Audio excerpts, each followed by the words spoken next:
part 1 of how we found out my husband has bipolar and schizophrenia after we got married. I think that it's very important for people to understand people's background, to really understand like how they think and what's going on. So I am going to do insight into his background, not much because that's not my story, and then a small insight into my background to kind of catch y'all up to when we first met in 2010. So basically my husband, he was raised upstate by a single mother, and his father wasn't really around. In the 80s and 90s, y'all already know how it was, and he was raised with mostly girls. He does have a younger brother, but that brother is like almost 15 years younger than him. So he basically just grew up around females, and when he was younger, he was always a bigger kid. And when I say bigger, I'm not talking about like kind of big. I'm talking about way taller, way bigger. Right now, my husband is currently 6'7.5", and he is almost 450 pounds. And if y'all find his page and y'all find out who he is, y'all better not go on there talking shit about my baby, because I'm telling you right now, the medicine he take be blowing him up a little bit, and I do not want to hear him talking about no, he don't want to take that medicine no more. Anyway, so when he was growing up, he didn't really have a lot of female interactions outside of his family. So like he didn't really have a lot of girlfriends, or if he did, most of the girls that he grew up with upstate, they would use him for like his money to go to the bodega and stuff like that. So once he didn't have no more money, nobody wanted to talk to him. He didn't really have any girlfriends growing up when he was upstate, but when he and his family migrated down south, he had his first girlfriend when he was in high school. After high school, he met his baby mama. And he also met me too. Now, the first time I met my husband was not when we first started like really talking. We first started talking in 2015. But the very first time I met my husband, we were on a chat line. If you're a millennial, you know exactly what a chat line is. It was like social media without the computers. Basically, you would call this number, and the number would put you in a group chat with all of these people that are within your area, and y'all would have like basically like this welcome message introducing yourself to the people that's on the phone, and you would go through each of the messages, and if you resonated with a welcome message, then you could send them a message, and y'all could decide to talk to each other, or you could listen to the message and you didn't like the person and you didn't have to talk to them. It was, I don't know, it was weird, but it was some shit we did back in the day. It was 2010. So me and my husband, we both were on the chat line one day, and we ended up matching with each other. We ended up exchanging numbers, and we ended up talking. In the process of us talking, mind you, we're young. We're like 19 and 20. We're very young. In the process of us talking, we ended up like really starting to feel each other. It kind of was like back in the day, Love is Blind type shit. Like we really was starting to fall for each other, right? And like low key, he was telling me he loved me. I was telling him I love you. Mind you, we have not met each other. Like I told y'all, this story was going to be crazy. Put on your seatbelts, okay? So we haven't met each other. But we talking all the time. Like we talking all the time.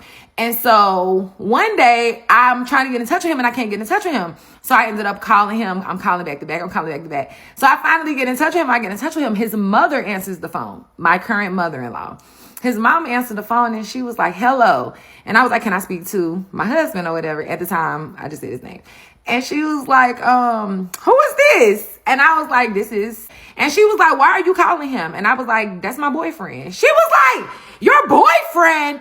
He has a family. His baby mother lives here. Like, y'all, she called me every name in the book. I was a home wrecker, I'm talking about everything, y'all. I was so livid. I was so mad because I wasn't brought up like that. I'll talk about my bringing up later on. But I wasn't brought up like that. Like, so I'm like, oh my God, he got me looking like, so I end up just blocking him. I don't even remember if I told him what happened or not happened. I blocked him on everything. Facebook, phone numbers, text, everything that he could, any way he could get in contact with me, I blocked it. Mind you, I hadn't met him yet, so he didn't know where I stayed at. He didn't really know anything about me. He had only seen pictures of me. So I was like, child, to each his own, is done. Didn't think nothing else about it. Now, I done moved on, and he done decided that he gonna be a good man for his baby mama. Him and his baby mama had a very volatile relationship. That's not my story to tell, so I'm just gonna give bits and pieces of what I feel like is necessary. Long story short, they had a baby together. He goes to prison for trying to do a robbery to get diapers or milk or something. Mind you, I remember saying to him one day, like, why you just didn't go steal the diapers and the milk? Because they were very young. They were like 19 years old. I was like, why you just didn't go steal the diapers and the milk instead of robbing somebody to get the diapers and the milk? That doesn't make sense. But, you know, he wasn't thinking like us, obviously. He ended up going to prison for like 2.5 years. My point in telling y'all this, which is very important, is because while he was in prison, he ended up getting into some trouble and he ended up getting solitary confinement. That solitary confinement that was given to him was longer than his prison sentence. And it's just my personal opinion, but I do believe that him going to solitary confinement has a lot to do with his schizophrenia. His solitary confinement time was like 12 to 18 months. I could be wrong on the time, but it was a long time, and it should be against the law to ever put anybody in solitary confinement for some shit like that, okay? Comes home, and while he was in jail, there was a lot going on outside, and him and his baby mama end up getting into it, and he ends up going right back to prison within like 30 to 60 days because of something that he did to her. It's not my story to tell, so I'm not telling it. What he did, he ended up going back to prison for like another 2.5 years. When he went back to prison, he immediately had to go back to solitary confinement. He had to finish out his solitary confinement. So he finishes off his time. He gets out of solitary confinement right before it's time for him to get out. He's getting out on early release due to good behavior because, I mean, what can you be doing that's bad in solitary confinement, right? Anyway, his grandfather ended up passing while he was in solitary confinement. And he found out the moment that he got home. Let me add, his grandfather was the most important person in his life. So this was a very traumatic experience for him. I do want to say there was no way for anybody to really get in touch with him to tell him what was going on. But they also probably would not have told him what was going on because they probably would have been worried about how he might have flipped out. Because at the time, nobody knew that he had schizophrenia. We just knew, or they just knew, because I wasn't even in the picture at the time. They just knew this motherfucker crazy. He ends up getting out of prison, and when he gets out of prison, he finds out that his grandfather has passed away. He goes to the funeral. He ends up putting a post up saying, rest in peace to his grandfather. How this popped up on my Facebook feed 5 years later, I do not know. And all my fast ass noticing is that he done lost a lot of weight. He cute and I don't see no baby mama in the background. So I assume they not together no more. So what I do? Send my condolences. Like for part 2. Imagine being locked in a room, a small closet type room, all day, every day, with nobody to talk to. I mean, nothing. You're just locked in this dark room. Being in there in that type of situation for 18 months can definitely cause somebody to go crazy, like talking to themselves. I've never heard nobody say that they was in solitary confinement more than their actual senses. That is the first time I've ever heard something like that before. Have y'all ever heard anything like that? Like, that's crazy. And I can't believe that they didn't even tell him about his grandfather's passing while he was in there. I'm pretty sure that they can write letters. I mean, I don't know when you're, separated from population, do they still give you information like that? But I would assume that they would at least tell him if that was the most important person to him. When you in solitary confinement, from what I know, you're not even allowed to have phone calls, nothing. You're just locked in this room. It's like a punishment. So if you go to jail, for anybody who's never been to prison, I've never been to prison, but I heard a lot of prison stories through relatives and uncles and just close family members. Even my mama went to prison for years. What I hear about it is that if you're in that type of situation, you don't get visitation, you don't get phone calls, you don't get nothing. You just stuck in this room all day. I mean, I honestly believe that could have caused him to have schizophrenia. Humans need human interactions. My thing is, what could he have done so bad in there that they had to separate him from everybody else? But like you said, at that time, they didn't diagnose him yet. So no telling what happened. A lot of dudes can't handle prison. So when they get in there, the first thing they do is attack an officer or attack somebody and try to quickly get into solitary confinement. I'm not saying that that's his case. Don't go to prison. Part 2 of how we found out my husband had schizophrenia after we got married. So in part 1, I had left off where I had slid in his DMs and told him my condolences to him and his family for his grandfather's passing. He was out of town at the time, and we had decided that we were going to get up when he got back into town. I ended up sliding by when he got back. We ended up chilling outside in the car. I was supposed to be there for like 5 or 10 minutes. I ended up staying there for like 4 or 5 hours. And we had just talked the entire time. Like, everybody had came out and spoke to me and stuff. Like, it was just very, like, welcoming. Like, I was like, okay, he got a cool family and stuff. I don't even remember how we ended up not going out the first couple times because I was a go out type person back then. But we had just ended up chilling at his house all the time, chilling in the car, parking lot, whatever. And he always would come out with like sweatpants on, pants and stuff. Because you got to remember, I didn't know any of this information. I was still oblivious to all of this. He came out one day with some shorts on, and I seen an ankle monitor, and I was like, what the fuck?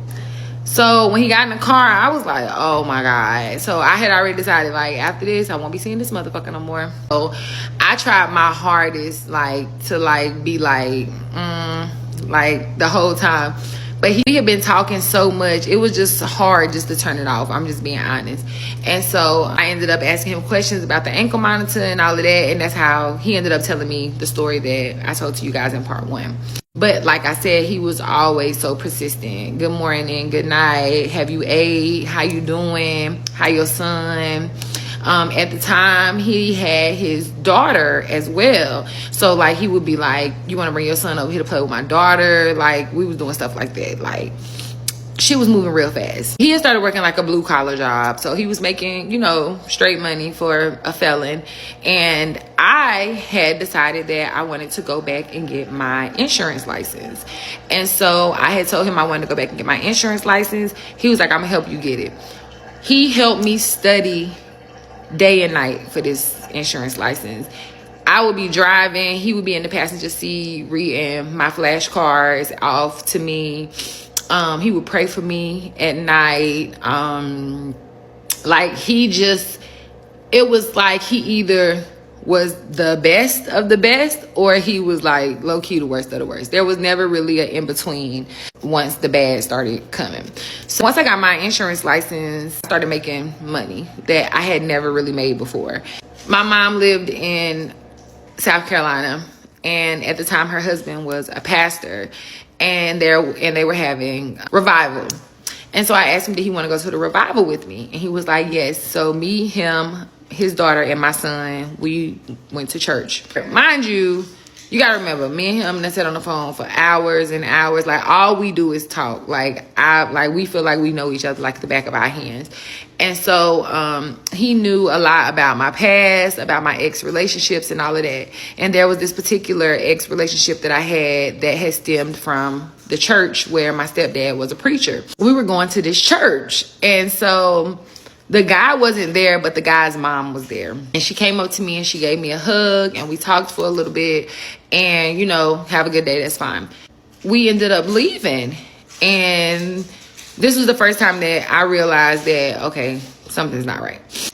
When we got to my mom's house, from the church to my mom's house, he was completely quiet. He would not say anything. Like, I'm trying to get his attention, he won't answer. We stopped to get the kids something to eat, he won't pay. Like, I'm like, this, what the fuck, right? And so we finally get to my mom's house, and me and the kids get out the car, and he ended up staying in the car. And so I'm like, why are you staying in the car? Like, what's the problem? Like, kids go in the house, let me and your daddy talk or whatever. So me and him started talking, and he's telling me basically that when we were in the church, when I was talking to the mom of my ex, that he felt like I was like talking about him and that she was trying to get me to see that her son was better. And I'm like, what the fuck are you talking about? Like, that is not, like, mind you, the conversation me and her had absolutely nothing to do with her son. But in his mind, it did. He's undiagnosed at this time. So I'm like, what the fuck? I'm like aggravated because I got a lot of mouth. So I'm talking shit. What the fuck is you talking about? You stupid ass nigga. Isn't that right?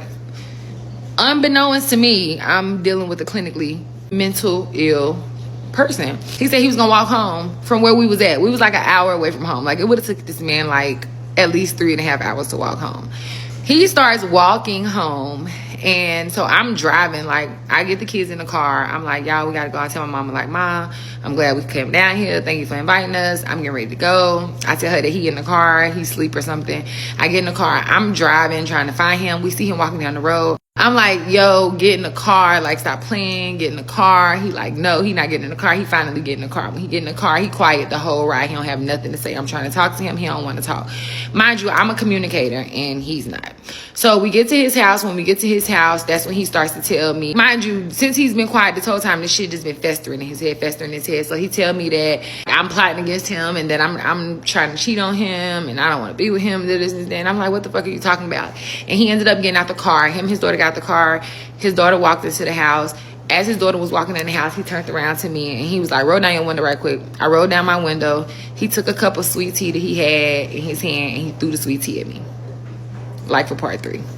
Part 3 of how we found out my husband had schizophrenia after we got married. When I left off on part 2, he had just threw the tea in my face after we had left the church, because he thought that me and my ex's mom was trying to plot against him, basically. So after he threw the tea in my face, I already knew. I was like, I will never be fucking with this nigga again, right? Because I wasn't raised like that. Unlike my husband, I grew up in the South. I only have one sibling. We both have the same parents, and both my mom and my dad were very active in my life, even though they were divorced since I can remember. As I was growing up, I was a bigger child as well, and so I definitely can say that there were a lot of insecurities I had within myself when I met my husband, and traumas, and I was a little depressed from a previous relationship that allowed me to allow myself to stay in this situation. The sound went out, so I got to record this part. But so following the tea incident, the week of my insurance test. And so when I was growing up, I was the child that you didn't really have to worry about. Straight A's, pretty good.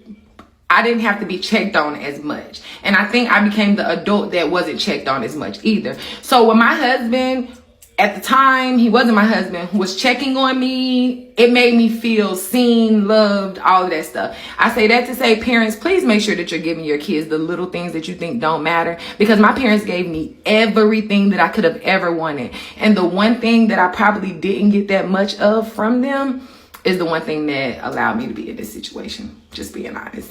So, and he was reaching out to me the morning of my test. He was reaching out to me. Good morning. I hope you have a good test. I'm so sorry. He had been apologizing for the tea situation forever. I'm so sorry. I'm so sorry.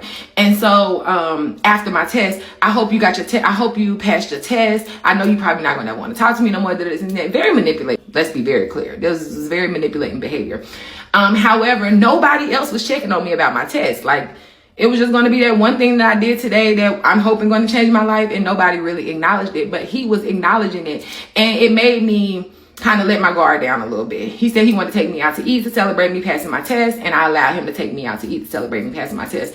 We ended up talking forever. Feelings came back just like they never left, and I kind of started letting the tea situation die down. I was still upset about it, but I definitely wasn't making it as big of an issue that it should have been. So he ends up finessing me back into, I'm gonna call it the spell.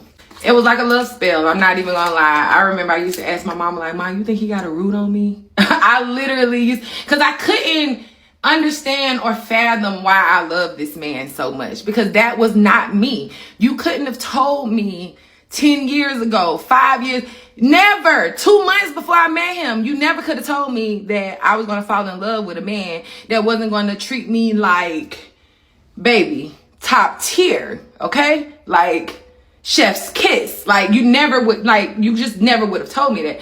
So the fact that I was starting to go through this and was low-key accepting it was starting to play on my mental hard. When you're in relationships, when it gets to the point that it becomes physical abuse or verbal abuse, it usually comes after they already have you reeled in. At this point, she's already used to him checking on her, giving her things that she hasn't had in a relationship or while growing up. Like you said, nobody really checked in on her, made sure she was good.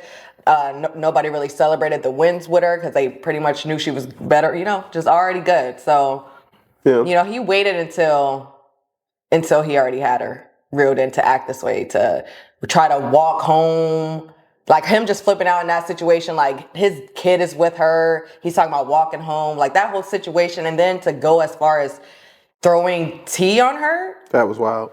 He already knew though that he already had her. So at this point, like you said, she just couldn't shake him. And that's how it usually goes in these relationships when you go through abuse. They wait until it's like, I have you. So either we're going to get over this or we're going to get over this. I let him back in. He's working. I'm working on the side of town that he's working on. And at the time, he didn't have a car. And he was catching the train back and forth to work. So me being me, I work on this side, you work on this side. We don't stay too far away from each other. I can pick you up on my way to work, drop you off, and then, we can ride back together. This is my man. Like, you know what I'm saying? He done apologize about the tea. Like, mind you, in my mind, I'm trying to justify the fact that, well, he threw tea. He ain't really hit me. Like, it wasn't that serious. It ain't like I was really hurt, right? No, yes, the fuck, it was that serious. So, things get back to normal. We doing our little 1-2. He's doing good. We ain't had no issues, right? Nope, no issues. Then came September 11th. For 5 years after this date, anytime September 1st came around, I would literally shut down. I wouldn't talk to him. I wouldn't do anything. I would disassociate. I've left him on September 1st before and didn't come back for months because this is probably the most traumatizing day of my life. I went to pick him up from work this particular day, and he had asked me to borrow $100. He asked me to borrow the money, and he was going to pay me back when he got paid, which was in 2 days. And his reason for borrowing the money was because he needed to pay somebody some money back, and he didn't want to tell them that he didn't have it right then, which I was like, okay, that's fine. So he's like, when I pick him up, he's like, you got that money I was asking you if I could borrow it? I was like, yeah. I give him the money. And he was like, go by this store right here because the guy is at the store. He waiting on me. I'm gonna just give him the money at the store. So I was like, okay. So we get to the store, and he goes into the store, and this guy is supposed to be in there waiting for him to give him the money. So he goes in the store, and he comes out like 2 minutes later. But I don't know. I just have a really good sense of discernment, and I just felt like something wasn't right. Like something was off. So I started questioning him. I started like asking a lot of questions. And as I stated earlier, I'm a communicator and he's not.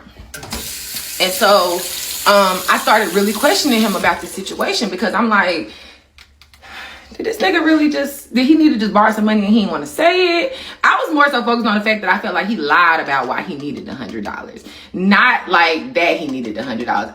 I'm big on like not lying. I don't like liars. So, and schizophrenic people lie all the time. So we pull off from the store. When we pull out from the store, remember y'all, I got a lot of mouth. We pull out from the store, I'm going in. Oh, I just feel like it wasn't nobody right there. This, that. And I'm just like, I'm pressuring him. I'm putting a lot of pressure on him. And so he, instead of commenting back to what I'm talking about, he immediately diverts to, oh, no, because I was like, you know what? I just feel like we don't need to be together no more. Like, I'm really not feeling this. This shit, I still was kind of pissed about the tea situation, but I had let it go. But then this had happened. It had kind of brought shit back up. Like, yeah, I'm straight. And so I told him, I was like, once I drop you off, like, I'm done. I'm not fucking with you no more. Fuck that shit. This and that. So he starts telling me, oh, you fucking with somebody else. That's why you gonna be done with me. You trying to act like I just helped you do this with the insurance license. I just bought you this. I just bought you that. Now you trying to act like you don't want to fuck with me. And so I'm like, no, that ain't got nothing to do with it. I just feel like you ain't shit. Like, that's what I'm basically telling him. I'm going in. I'm talking shit. Like, and baby, this mouth is an AK-47, okay? So I'm going in. We're driving down this street. All of a sudden, he snatched my phone. And when he snatched my phone, he was like, I'm about to go through your phone. And I didn't give a fuck because I knew I didn't have no niggas that I was talking to. Like, I really was focused on him and only him. But there was Facebook messages. And there was a Facebook message from a guy that I had dealt with back in the day. Basically, the Facebook message said he was trying to get up with me. And I was like, no, because I'm dating somebody and I already know what you're trying to do. And he was like, girl, don't nobody want none of that pussy. And I was like, boy, you know you want this pussy. That nigga read that. Boy, you know you want this pussy. He flipped. I ain't never seen nobody flip like that before in my life. In an instant, I was driving. I'm going like 45, 50 miles per hour. Okay? I'm driving, talking shit. Driving, talking shit. This motherfucker yoked me up by my motherfucking neck and had my neck touching the ceiling of the roof of the ceiling of the car. So my head was over to the side like this, like the roof is all it is. And this nigga holding me up and he was like, bitch, I'll kill you. Don't you ever. And baby, it was finna be a day. Like for Parfo. No, I'm not gonna lie, that was crazy. He was ready to risk it all, his life and hers. Okay, here's my This is why you I just know don't what y'all go through gonna say. phones. This is gonna sound crazy. It's gonna sound crazy. But my thing is this. What was the mindset? Okay, that's crazy. Y'all know y'all gonna say we gonna take some accountability here. That's crazy. Do what he did, not acceptable. But why did she say that? What sparked her to say that? Like, if you're not into a man and you just trying to be loyal to your man, why would you? So if a man say, "I don't want this from you," and you be like, "You know you want this," is that not like saying you willing to give it up? Like, if I was a guy, I'm like, "Yeah, she I going." think, and when she sent that, I think when she sent that message, it was like he was trying to play like, nah, you ain't got that. You feel me? Like, when somebody trying to, I get how it looks bad, but when she sent it, she was probably like, cause he trying to play me, and now like, you not about to play me, cause I got that wet. I'm not saying what he did was right. But yeah, I think if anyone saw that message, I don't see anything coming good after that. We stop in the car immediately. Yeah. Let me go. Listen, it's one or two things that's gonna happen. Either you gonna get choked through the roof, or this man's going to leave. Because this one, I'm gonna tell you, I'm gonna be honest with you. Being with men who are not emotionally intact, like with themselves, they don't know how to handle their emotions, is very dangerous. Playing games like this, if you know your man is very insecure, I'm not like victim blaming her. At the end of the day, y'all not married. YOLO, I guess. But dealing with men that's like unhinged like that, you gotta really be smarter than that.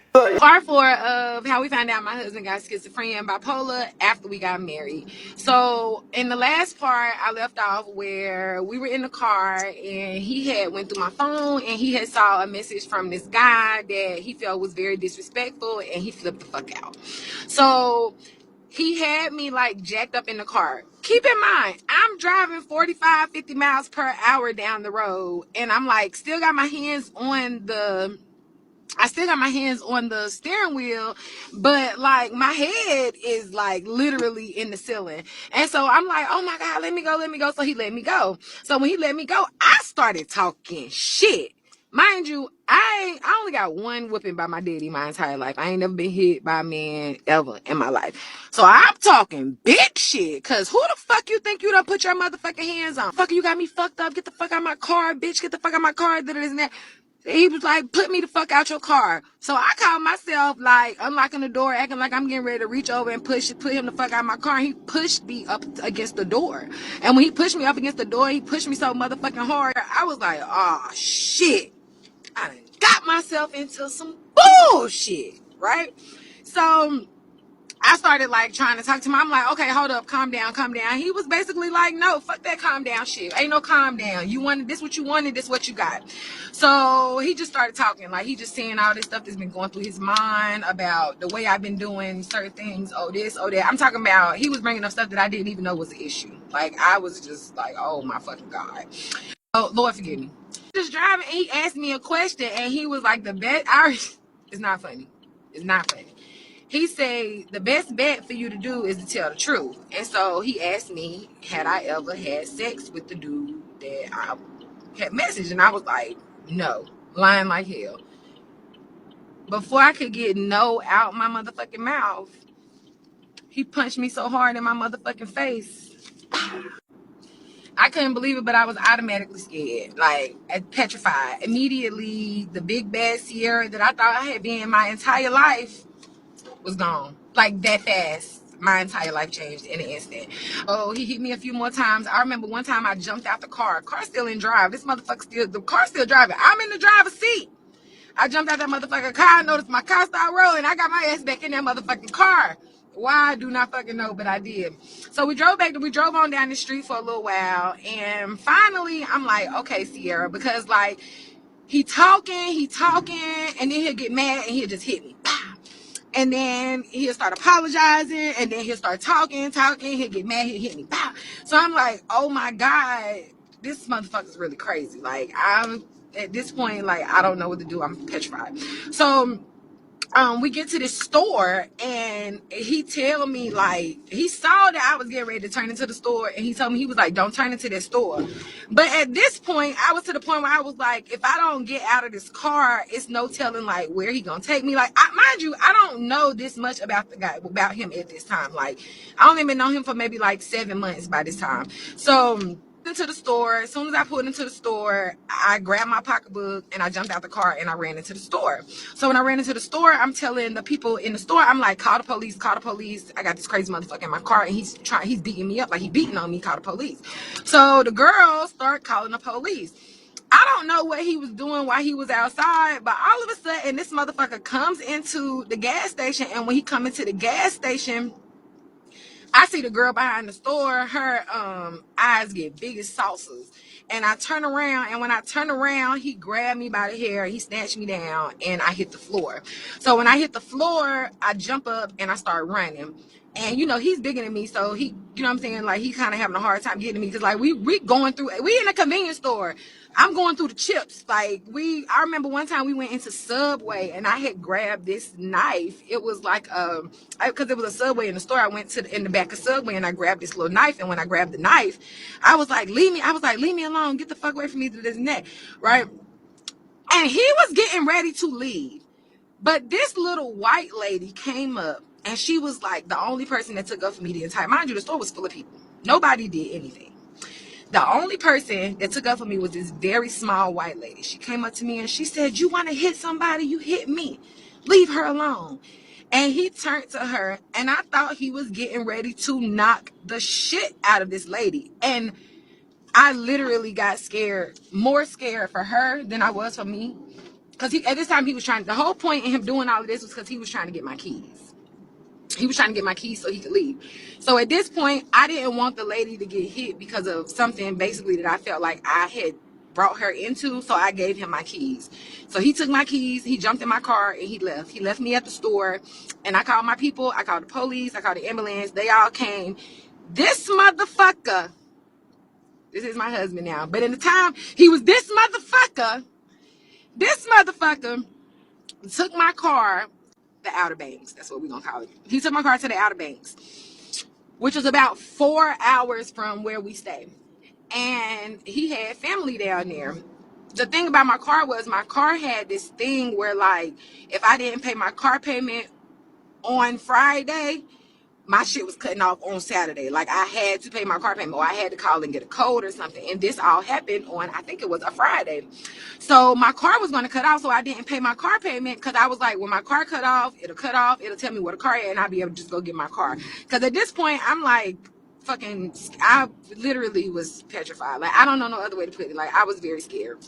Because I couldn't believe that this shit happened to me. Like, to me? Are you serious? I just couldn't believe shit happened to me. So he ended up taking my car. He go down to Outer Banks, and while he's in the Outer Banks, he knows that my car, if you turn my car off, you're not gonna be able to crank it back up until you put that code in it for that payment for the week. And so he never turned my car off. I remember him when we got back together after all of this had happened. He was telling me what happened, and he was telling me how he never turned the car off. He literally left the car on for 48 hours straight. And he would just have to like keep going to gas it up, because he knew once he turned the car off, he wouldn't be able to turn the car back on. Why he gone with my car the entire time, I am going through it. Like, I'm distraught. I can't believe the person that I love did this to me. I can't even understand why I done fell in love with this man. I don't got my car. Am I ever gonna get my car back? Like, I'm a mess, a complete mess. And so my mom called him and blanked on him. Now, mind you, my mama is the preacher's wife. She be chilling, right? She called him and cussed him out. And when I say cussed him out, I mean cussed him out. And told me better get her motherfucking daughter's car the fuck back, because she ain't playing with his ass. He blanked on her ass. He didn't give a fuck. I don't know why she thought that was gonna work. So her husband ended up calling him. Throughout this story, you're gonna hear a lot about my mama husband. He ended up passing away in a car crash. God rest his soul. He definitely was a big help for my husband throughout all of these years. He was somebody that my husband could always call and talk to and get advice and that type of stuff, even when me and him wasn't on good terms. And so my stepdad had called him, and he was like, young man, I don't know where you at with the car, but you got two things you got to do. I need you to bring that car back to Charlotte immediately, and you got to make sure you don't disrespect my wife no more. And my husband said that resonated with him. My mom was talking shit in the background. He ended up hanging up, but he ended up bringing my car back. He ended up taking my car to a street that wasn't too far from my daddy's house, and he turned the car off. When he turned the car off, the car wouldn't crank back up. He sent me the location of the car. Me and my sister went and picked the car up, and that's what we stopping from now. Like for part 5, I think. Like for the next part. Part 5 of how we found out that my husband had schizophrenia, bipolar after we got married. So when we left off on the last part, me and my sister had just picked up my car from where he had left my car after he had stole my shit and basically beat my ass in the store. Let's just be keeping it a buck, okay? I'm mad. Like, I'm upset. Like, there's no way. First of all, he's completely cut off. There's no way I would ever talk to this person again. Like, I'm telling y'all what my feelings were in the moment. My sister is livid. My sister is a little throwed off too, so she ready to find him and just do whatever. Like, I'm like, girl, just chill. Like, because immediately I went from literally big bad Ciara to everything was broken in me in that moment. I had never been through a situation like that. And I'm going to be honest with you, the next couple of years, I am a depressed, anxious, anxiety mess. Like, the story gets worse before it gets better, but I promise you it gets better, so stick around. So after we picked up the car, I went ahead and paid my car payment so I could crank my shit back up because I got my car back. That made me feel a lot better, even though I had been like in a really bad state. I'm not gonna lie. My daddy is there. My daddy is livid. He is pissed, but my daddy is a very, very calm person. Like, he is the best person I've ever met in my entire life. Like, I don't have daddy issues. I didn't have the childhood that most people expect for people to have that end up in a situation like that, or even end up with someone that would treat them how I was being treated in the beginning of my relationship. I'm a mess. Like, I start and drinking a lot. And I was spending a lot of time with my sister because at that time, she was my safe space. It was weird because all our lives, I had been her safe space, and now she was mine. We start hanging out at her friend's house that's like a couple of houses up, and this is like the party house of the neighborhood. I start hanging out a lot up there with her. I never really used to hang out up there before I met him, after I started hanging with him. But in that moment, I was in such a bad state of mind. My sister just wanted to keep me with her basically at all times. And this is my little sister. So she's like fucked up low key too, because she ain't never seen her big sister like this.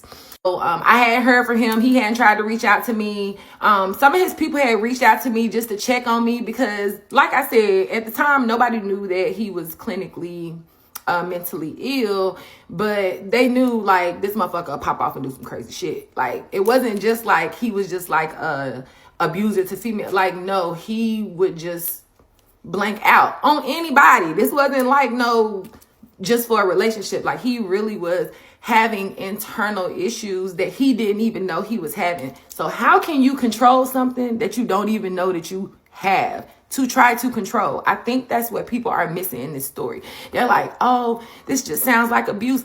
It was abuse. It was abuse. But that's what comes with mental health. Like, do y'all understand that a lot of DV is untreated mental health? Mental health issues is one of the number one causes of DV. Of random acts. A lot of homeless people is because of untreated mental health issues, and they weren't able to keep a job. Everybody got tired of them. Nobody wanted to deal with them no more. And so they ended out on the street. So of course they getting ready to hijack you. Like, not flowers and candies all the time. That's not real life. And I always think back to, yes, I could have left him and had a totally different life, but what would his life have been? And no, I'm not saying that that was my responsibility, but I'm just posing the question. What would his life be if everybody turned their back on him all the time because he was acting crazy and nobody decided to try to get him some help to see, like, are you just showing out because you don't want to do what you need to do as an adult, or is there really an underlying issue? And in his case, there was an underlying issue. So that's what it is. You know what? I'm over here trying to figure out, is this more to educate people on mental health? Because, okay, yeah, I get where the commenters are coming from. You know, most people, I don't blame them if they don't want to stick it out through that part. You know, Like you saying that he went through mental health issues and he's having schizophrenia, and what would his life look like? Girl, you ever thought about what your life would look like? Now, obviously, it seems like maybe it's going well now that she can share this story. I wonder how her husband feels about her telling this story, though. Because it's not really going to make him look better to people, you know? Yeah, he has schizophrenia. Yes, maybe and I believe most domestic situations, it could be, obviously, it's unresolved mental health issues. Of course, what else would make a man lash out on his woman or a woman lash out on her man, you know?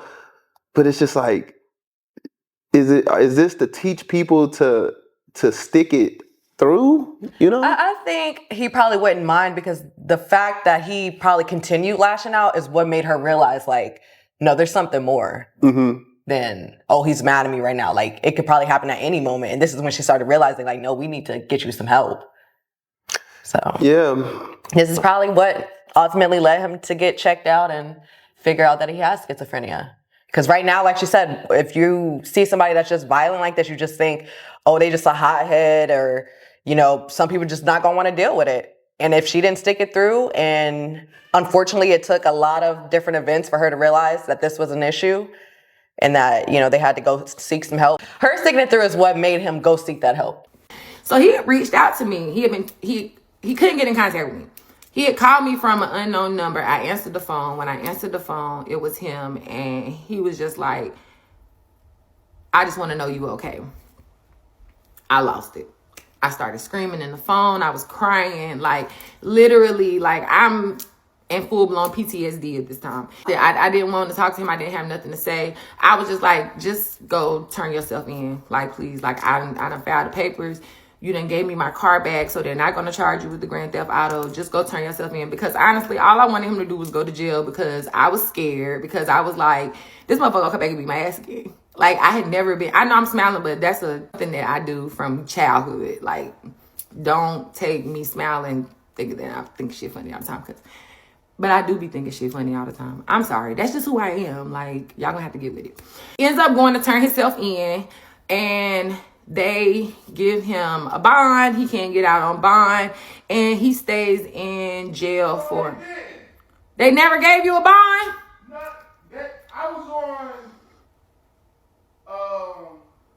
I was on probation for getting out of prison. Yes. He is right. Okay, baby, I guess that answers that question. I guess he's On board. on board. Okay, so I'm interested to know how this story is about to develop, because up to this point, I'll be embarrassed as hell to even be somewhere near the camera with her. I think abusers, you can't shame a victim for speaking their story. If you did it, you did it. At this point, there's already a paper trail saying you did it. Who knows? There could have been an article saying that we're looking for this guy, because he didn't even turn himself in. So everybody knows already, probably around who they know. The mom and daddy know already. So who cares if the world knows he did it, you know? At this point. I got it. So remember, I had found out about the ankle monitor when I first started dating him. And so he was on parole from being let out of prison. And so when he did that, there was no bond or anything that was going to be given to him. He was automatically sent back for violating his parole. So he was going to have to do that time for violating his parole. But then they were also charging him with the things that he had did to me. I was working with them. Like, they were calling me. I was giving them information.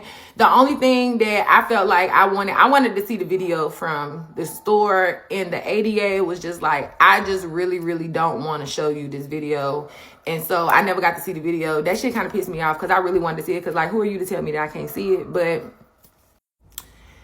so once he go to jail, he started reaching out to me from jail. At first, I'm like, hell no. I'm not accepting none of the calls. But I accepted one of the calls. I know y'all gonna be like, girl, why? I don't know. Like, I don't know. I did, though. I accepted one of the calls. And he was just apologizing, of course, right? That's his MO. He apologized a lot, right? So he was just apologizing, and he was just telling me how he took the plea deal. He wasn't going to take it to trial because they were saying that I was going to have to testify, whatever. And that he wasn't going to reach out to me anymore. which was a lie because he was reaching out to me while he was in jail. And the whole time he was in jail, anytime I would answer the phone, because y'all, I got a really, really good heart. I know I be talking shit, and I know y'all like, oh, she just be, no, I'm not like that. I'll tell y'all my story after this story. But, like, I got a really good heart. And so I would talk to him sometimes because I felt like he didn't have nobody. Like, that's just how I felt. I would literally put money on the phone and say I put $25 on them, and this motherfucker tried to act crazy at $17 left. I would use the rest of the money so that he could call his family members.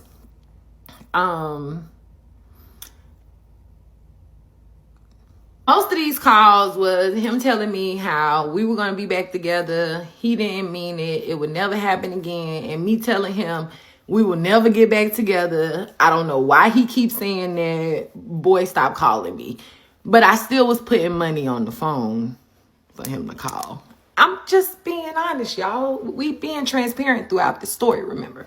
So anyway, I'm not gonna lie. Sometimes we had conversations that were very deep. We talked about a lot of stuff. I learned a lot about him on those jail calls. We wasn't sitting on the phone smooching or talking about how when he got out we was gonna be together. Like, that was never none of the conversations. So I don't remember that being the tone of the conversations while we was on the phone when he was in jail. It was more so me letting him know, like, you need to do better in your life like this. And he telling me how he was getting help in prison. He had started seeing a therapist and they were trying to tell him that he may have some mental issues, but he didn't think that that was the case.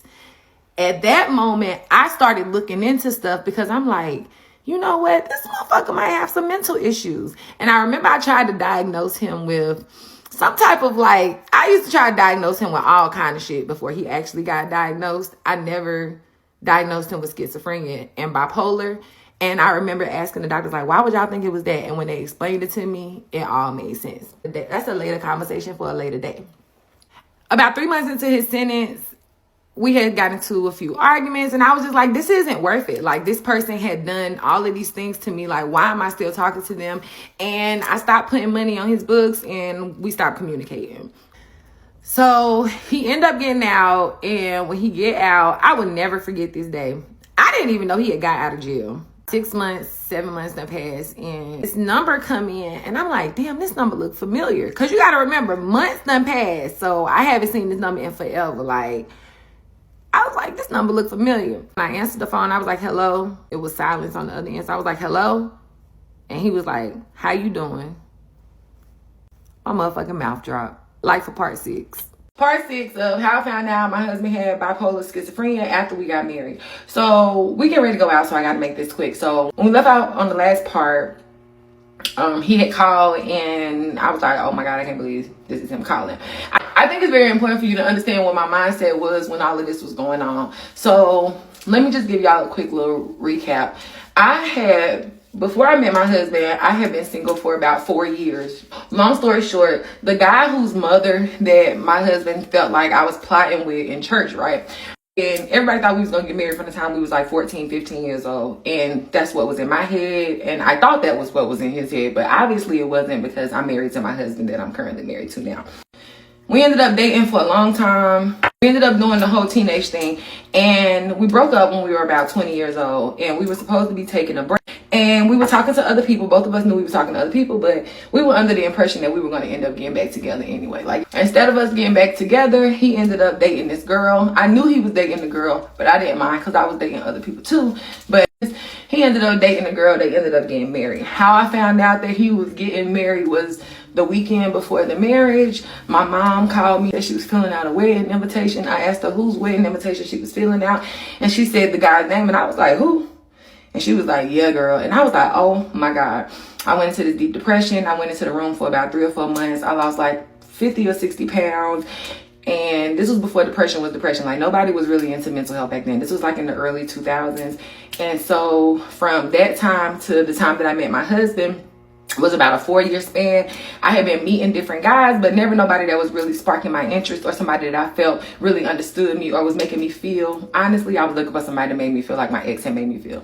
My husband, when I met him, he made me feel that. He made me feel heard. He made me feel like he was listening to me. I remember one time we was playing this game and I ended up falling, and when I fell, I broke my ankle. He was there like every day. He used to bring me food. He used to make sure my medicine was like, when he was like in a normal state, it was an amazing feeling. But when he would go into those crazy ass states, it's like it would erase all of the amazing stuff because the crazy shit would just outweigh it. It didn't matter. You hear this so much among victims that are love bombed in the beginning and then it later turns on to abuse. This is why it was so hard for her to shake him, because he brought that same feeling that she experienced before she got into that deep depression over the ex.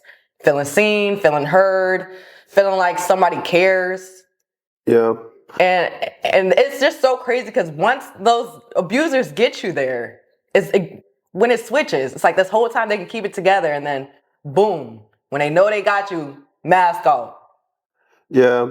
I feel like even in the beginning, just hearing her talk more about this listening to her speak more on this story time, I'm starting to realize that even before she knew he had schizophrenia, like she was starting to diagnose him with things. And I feel like deep down, that's a victim's way of trying to say, like, I know it's not me, it has to be something else.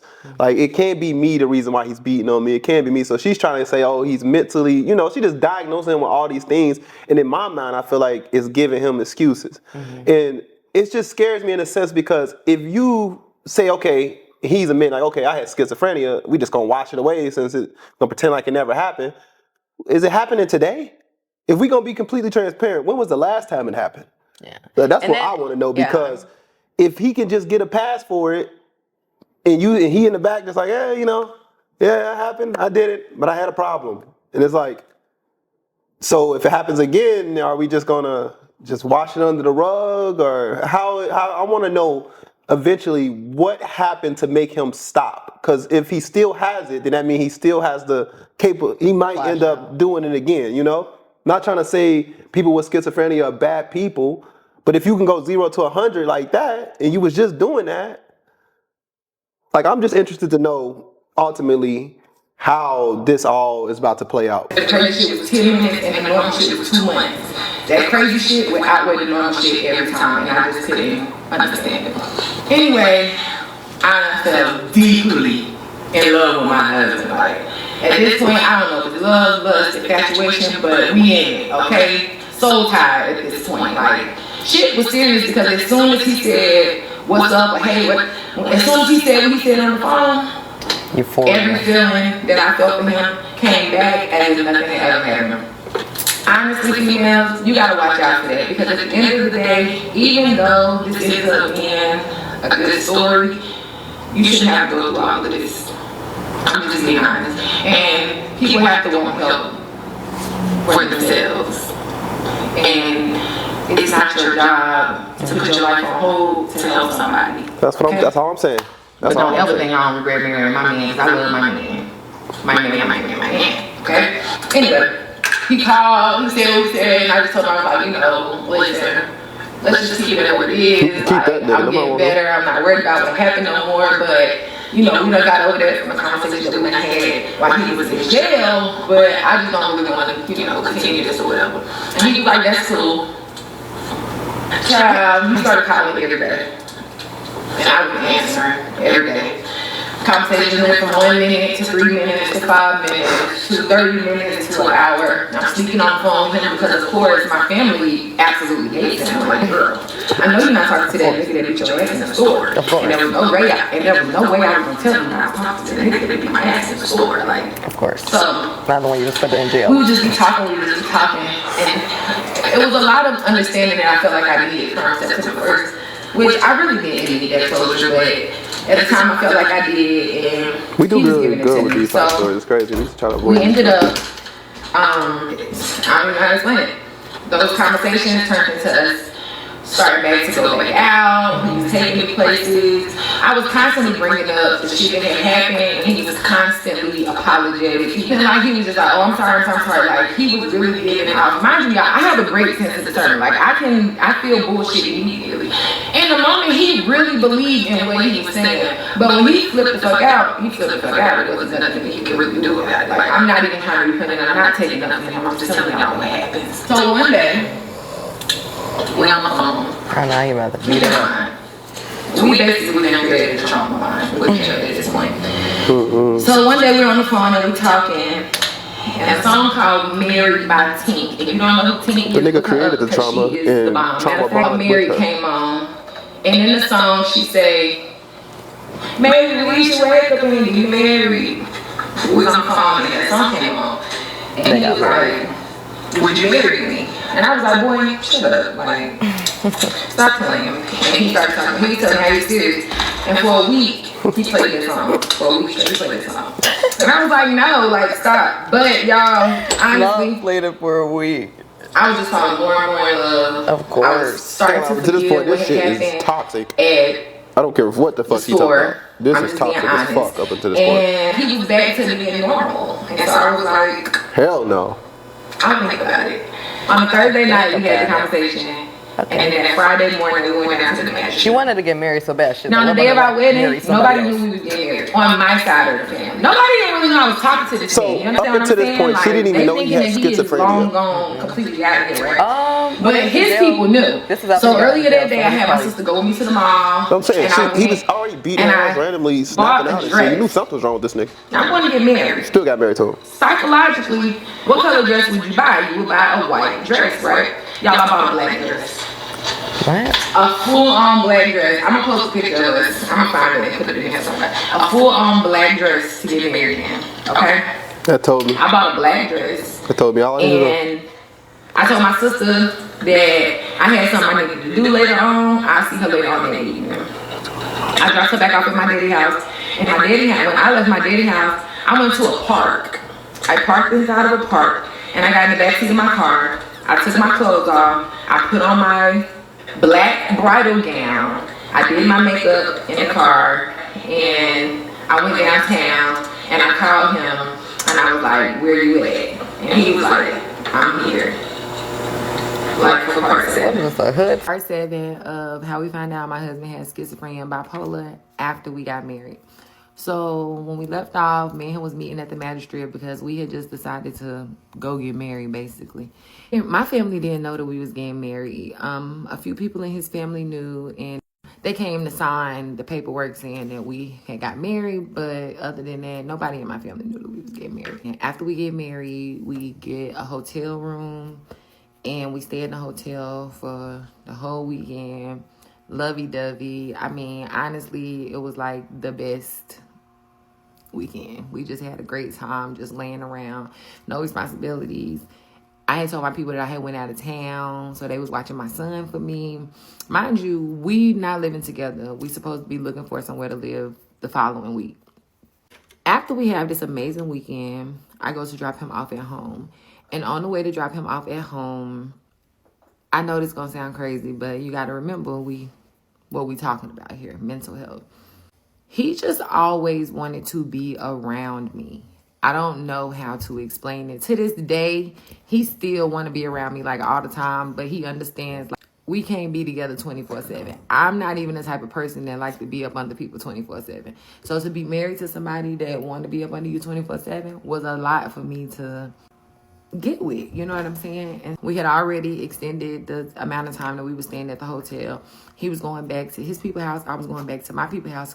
On the way to drop him back off at his people's house, he just got really, really quiet.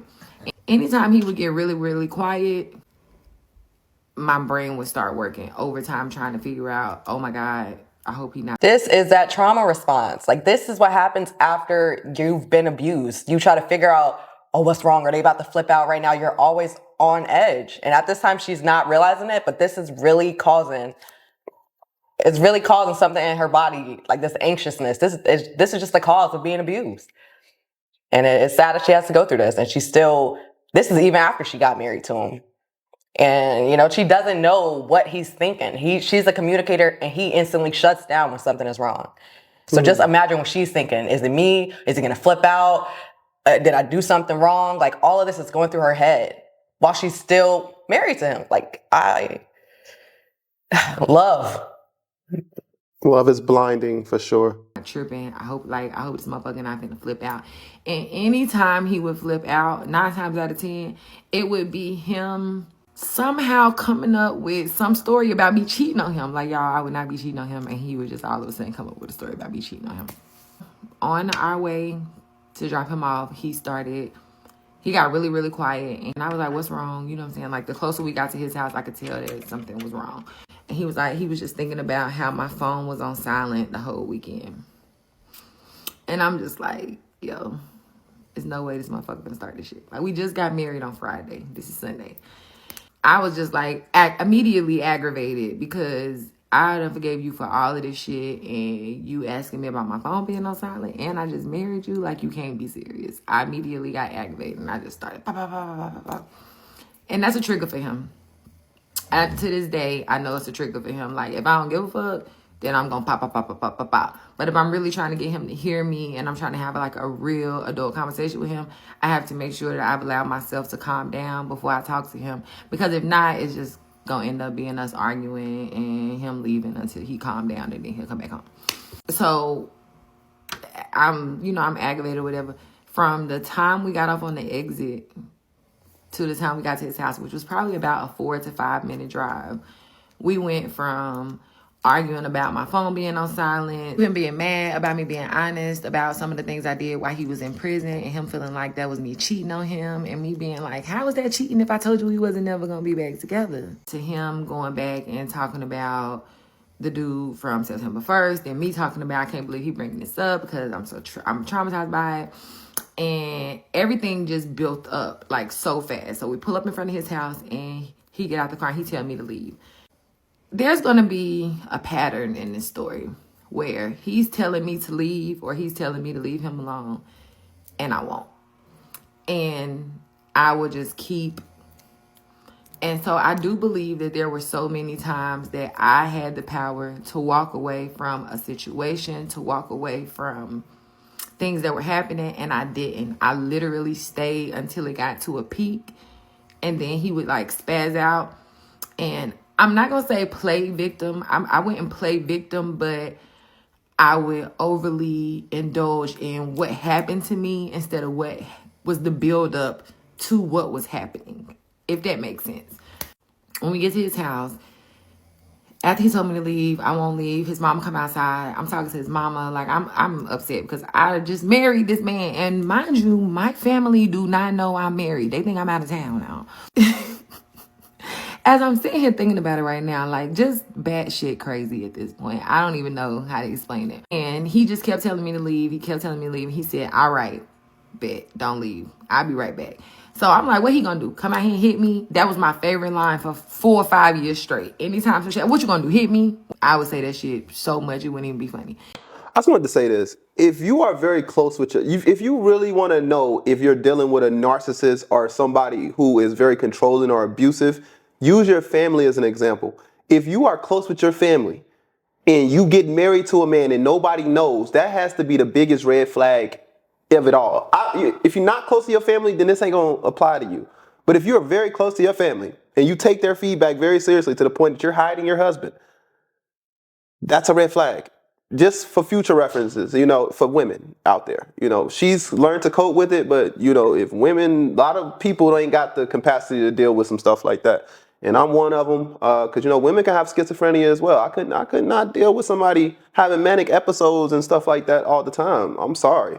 There are hospitals for this. There are therapists for this. And I hope at one point in this story time that it gets to a point that they got therapy, because I haven't heard nothing about therapy so far. So hopefully they got therapy and found God by the end of these parts. And so he came outside with a fucking hatchet. And when I seen the hatchet, I was like, what the fuck? And I jetted. I ran to my car, and he ran, and we ran around the car, and I got in the car, and he was like, don't come back here. I don't give a fuck. And I was like, I'm gonna get an annulment. And he was like, get an annulment. I don't give a fuck. I pulled off. I went home. Cried the whole way home because I couldn't believe that now I really done fucked up my life, right? Like, oh my God, like, girl, what is you even doing? Like, I felt like from the time I had graduated from high school to this moment, which I'm probably like 26 years old by this time, like, everything just done went downhill. And in the last year, it's went downhill so fast that there's no way I'm coming back from it, right? Wrong, because remember, the story gets better. So I go home to my son, who at the time I'm staying with my people. So my son is always fine. Keep in mind, let me add, my son and my husband have a really good relationship. And throughout this entire story, anytime that my husband was going through serious mental issues or we didn't feel safe, even if I decided to stay and put myself in that situation, I never put or left my son in that situation. I would always be able to take him to my dad, my sister, my mom. My family was a big support. So, like, it's not like I was just doing everything by myself. Like, God was definitely moving in my favor and keeping his hands around me and my son and my family. And honestly, my husband and his family as well throughout this entire situation. Like, my relationship with God, if that's the only thing that was supposed to come out of this, is amazing to this day. If I had to go through everything that I went through again to get to where I am with God today, I'd do it all over again. Back to the story. I don't hear from him for a few days. Of course, he ended up calling, apologizing, right? Y'all gonna get tired of hearing that because I'm gonna get tired of saying it. And of course, I forgive him, right?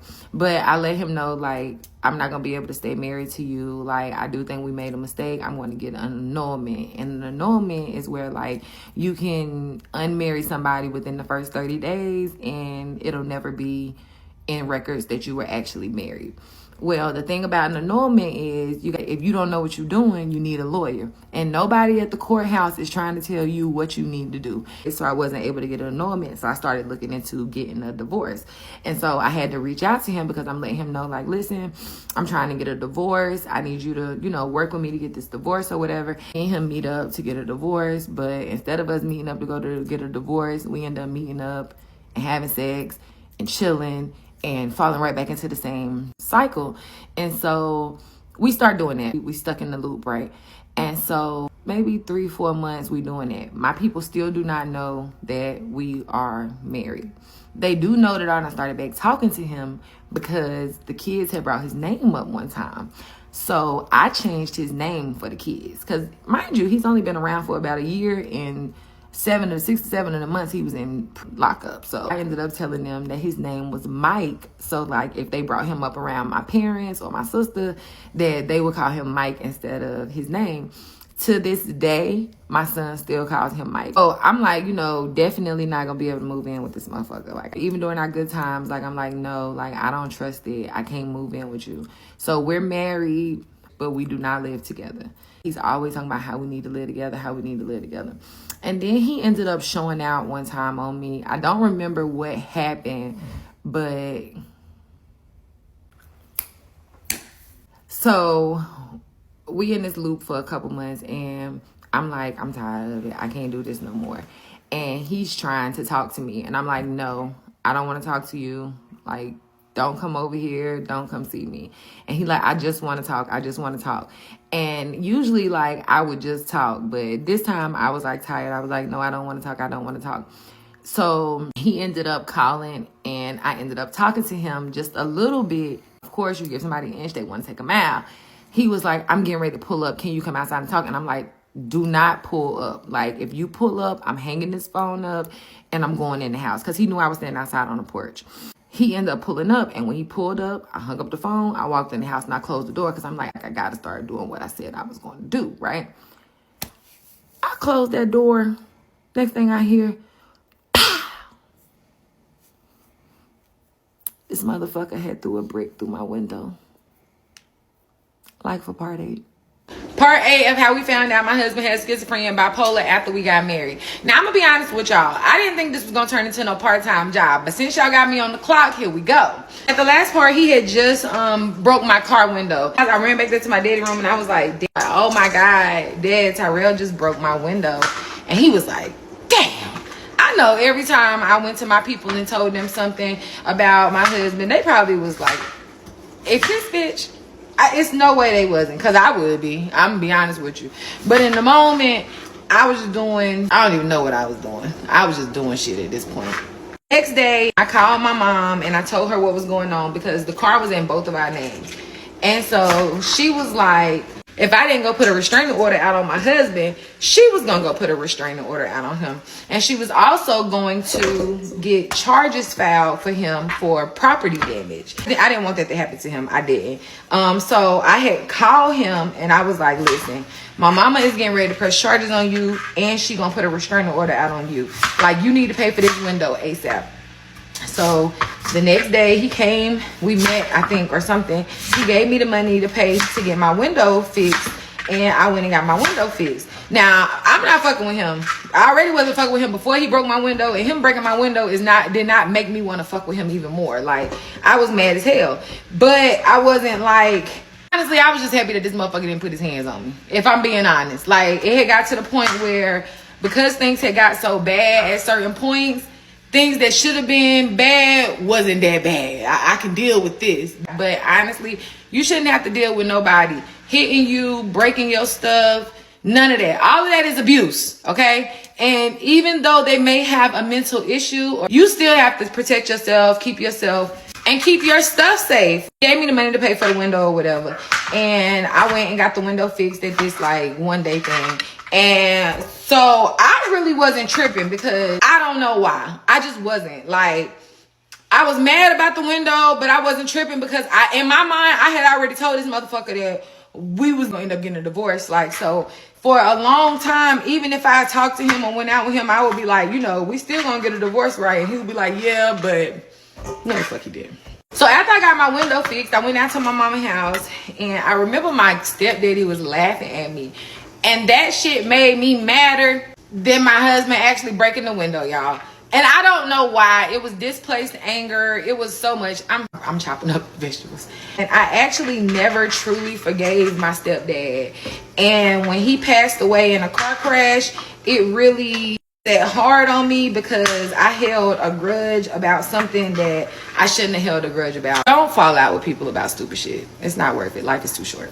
My mom saw that the window was fixed. She was happy, but she basically was like, did you go press charges? I don't care. The car was in her name, and she like, no, you can act like you, I don't love him. You can let him do that shit to you, but he ain't doing that shit to me. And she was like, if I didn't go down there and show her some type of paperwork, that she was going to go down there herself. And so I went into, of course, protection mode, right? Because now I'm in fight or flight, PSTD, every damn technical book name. That's me at this point. I end up going downtown, and instead of me filing charges against him, I told my mama that I couldn't based off of some bullshit I made up.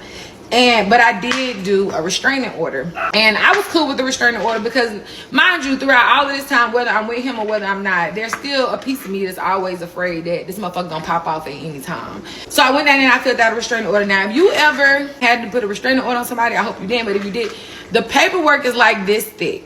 Like, y'all, you have to provide so much information to be able to put a restraining order out on somebody. So please believe, you ever are with a nigga and that nigga be like, oh, she got a restraining order on me, but that ain't true. She had to prove that shit to the T. He did that shit, okay? Anyway, so I filled out the restraining order paperwork, and the sheriff ended up serving him. I went to court, and they gave me an emergency restraining order just off of all the information. You know, I had text message, emails, or whatever. Blah, blah, blah. Because a part of the story that I have left out is that when we would fall out, he would be like very emotionally or verbally abusive, like calling me out my name, talking shit, things that I may have talked to him about before, that we would have these deep conversations. He would bring them up to use as like ammunition, and after a while I started to take those traits on too. So I'm saying that to say, you have to watch what you allow into your space, because you can become what you allow around you. And at one point, it was me and him, baby. I stopped being a victim and I was starting to be a villain. That's coming though. That's later, y'all. It's coming. So they give me a court date for 2 weeks out. Me and him don't talk the whole 2 weeks between me filing a restraining order and the court date. I haven't talked to him. He haven't talked to me. He hasn't reached out to me or nothing like that. So the day of court, I knew that he was gonna be there. When I walked in, I seen him sitting on the side. I just tried not to make eye contact with him or whatever. Stories, oh my God, sitting in, if you've ever been to DV court is the worst court to sit in because the stories that you hear, like the stories I heard made my story sound like nothing. And my story is a lot, as y'all can see. But the stories that I was hearing in DV court made my story sound like nothing. And it's sad because that means that women are waiting until the very last minute. I'm talking about no choice. And then they're going down there to file those restraining orders. Like, no, you got to file them restraining orders sooner than too late. So throughout the whole DV court process, the women would get up and then the man would get up and he would tell why he shouldn't get the restraining order. The judge would either grant it or not grant it, and then the woman would leave. But when it got to my turn, she stood up. I told her what happened. She asked him, did he want to fight it? He looked at me and he was like, no, give her the restraining order. And they was like, you're not going to contest it? And he was like, no, give it to her. The restraining order after court, like when you get out of DV court, they'll let the man go and then they'll wait a little bit and they'll let the woman go. So they let him go and then they let me go.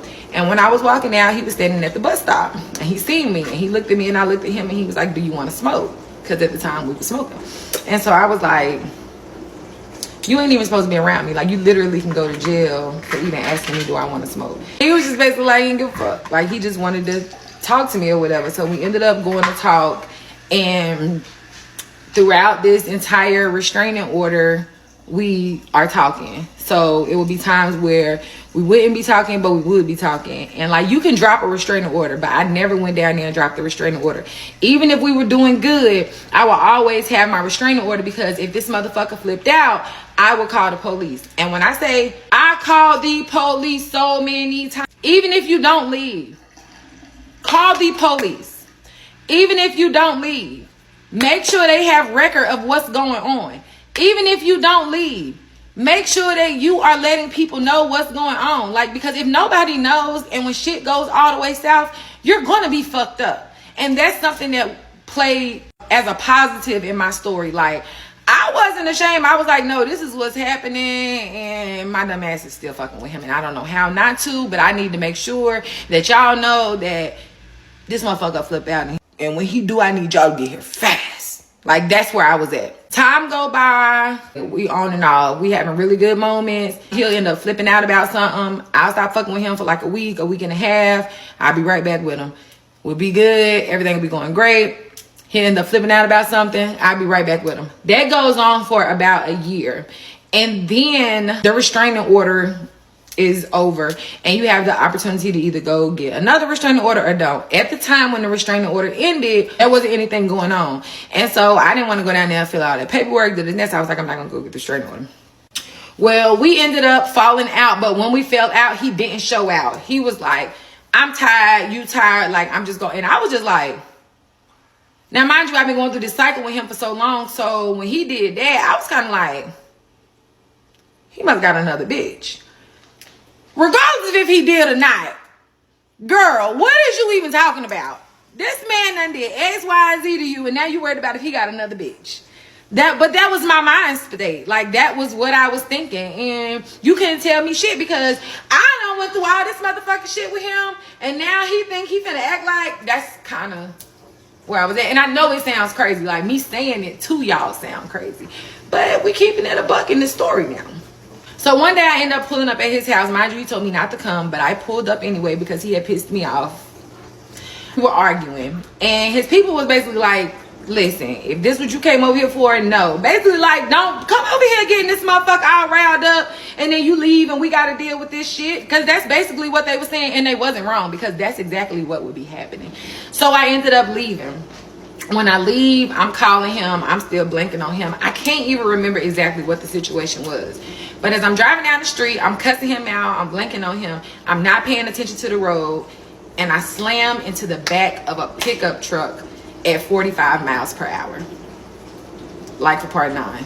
It's kind of crazy when you start tying their outbursts to how much they love you. It's like, oh, if he's having an outburst, it's just because he cares so much, to the point where when he's not having an outburst, it's like, well, who you giving this energy to? It's sad that that's what you're tying it to. All the stuff this man has done, I don't know how she ended up ultimately still getting married to him.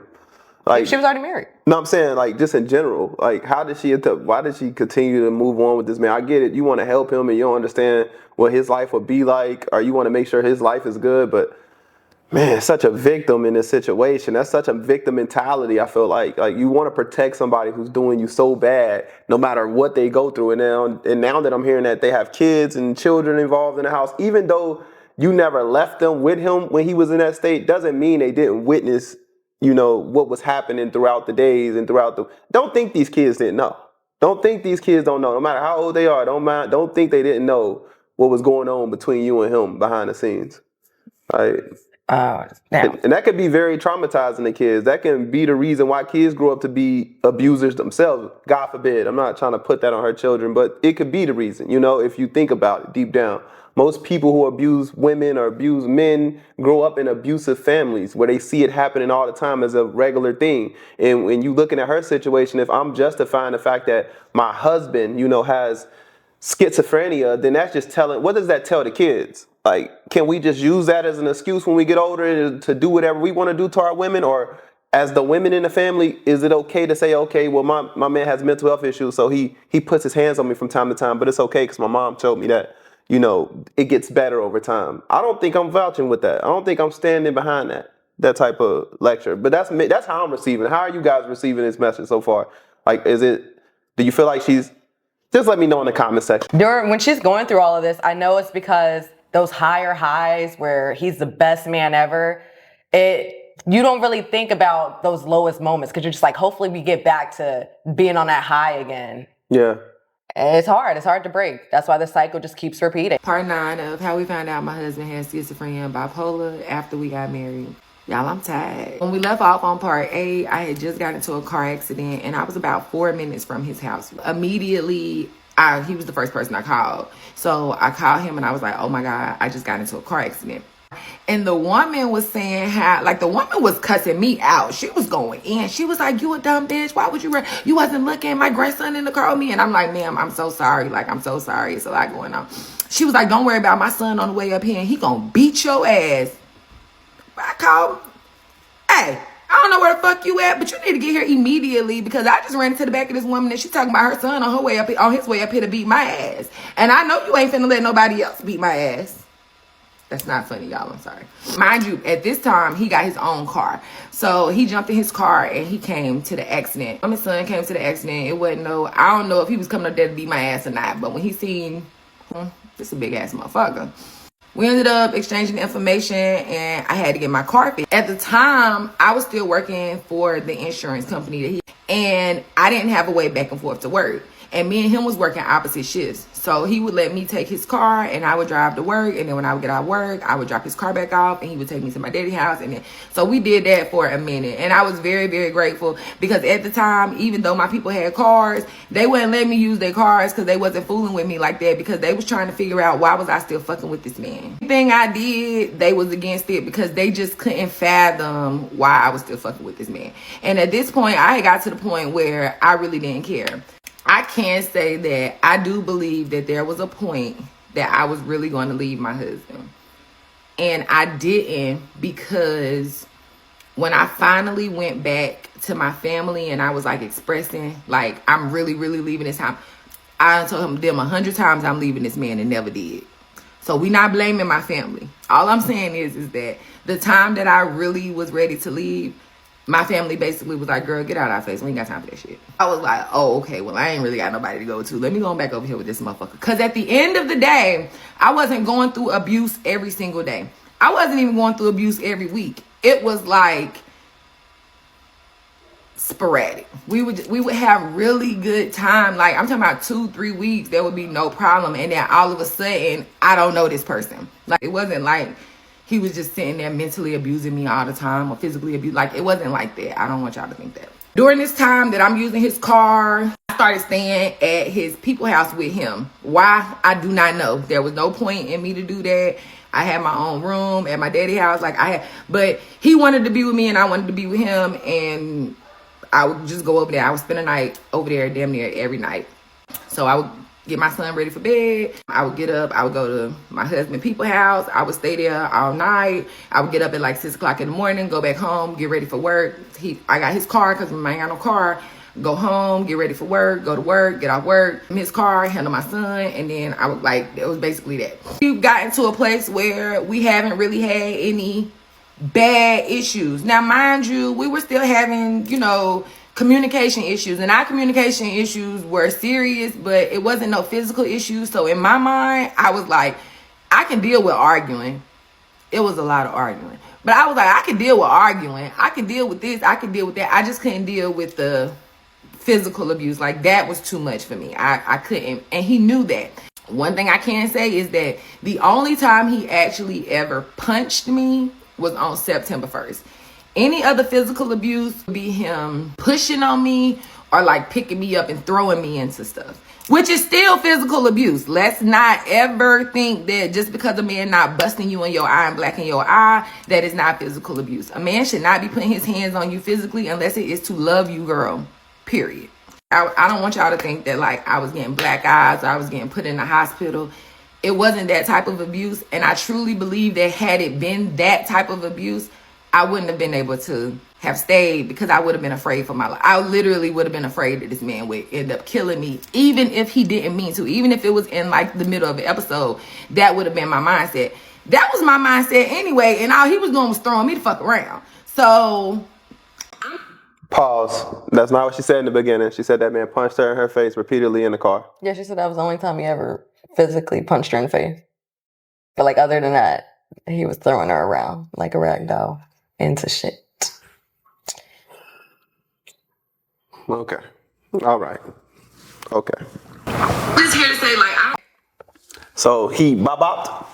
Right after she punched him. So see, I told you. Now y'all see why I was skeptical about the fact that he put her hands on her. He's putting his hands on her the way she's saying he's not. I think she's just trying to protect him because that's her husband. So she's gonna say, I punched him first, and a victim, she just doing this victim thing where it's like, she is a victim, but it's like, this is what victims do. She's gonna say that the reason why he punched me though is because I punched him. He should have never punched her.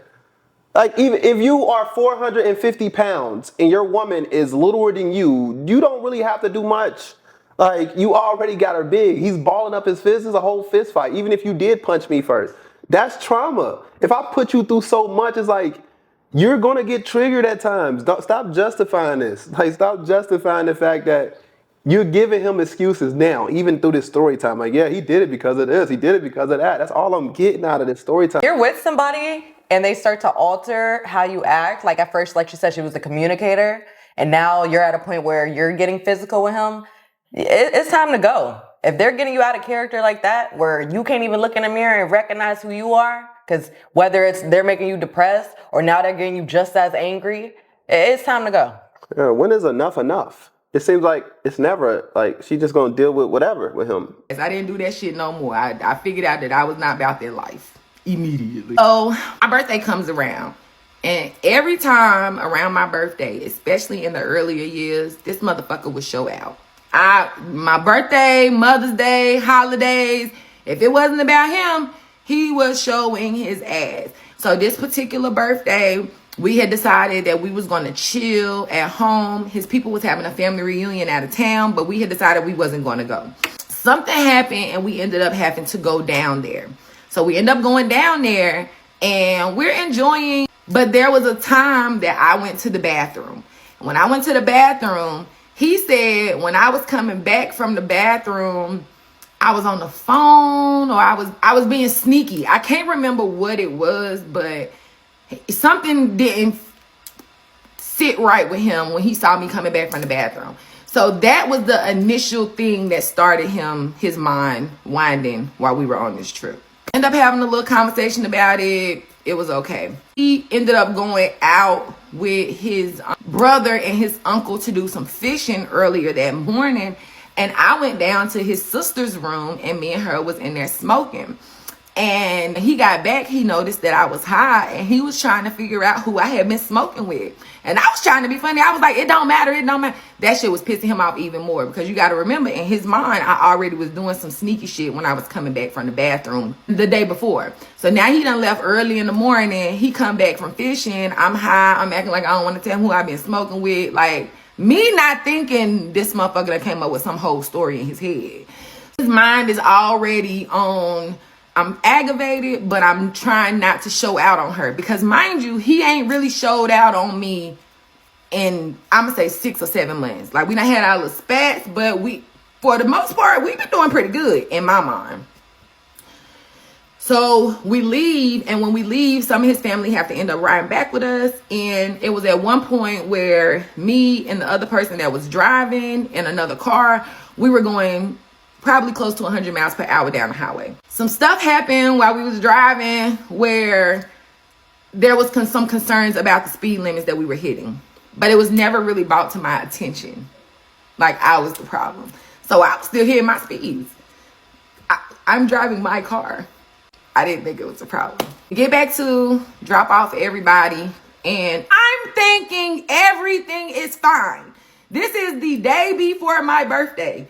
We already done talked about what we're doing. We having a cookout at my daddy's house the next day.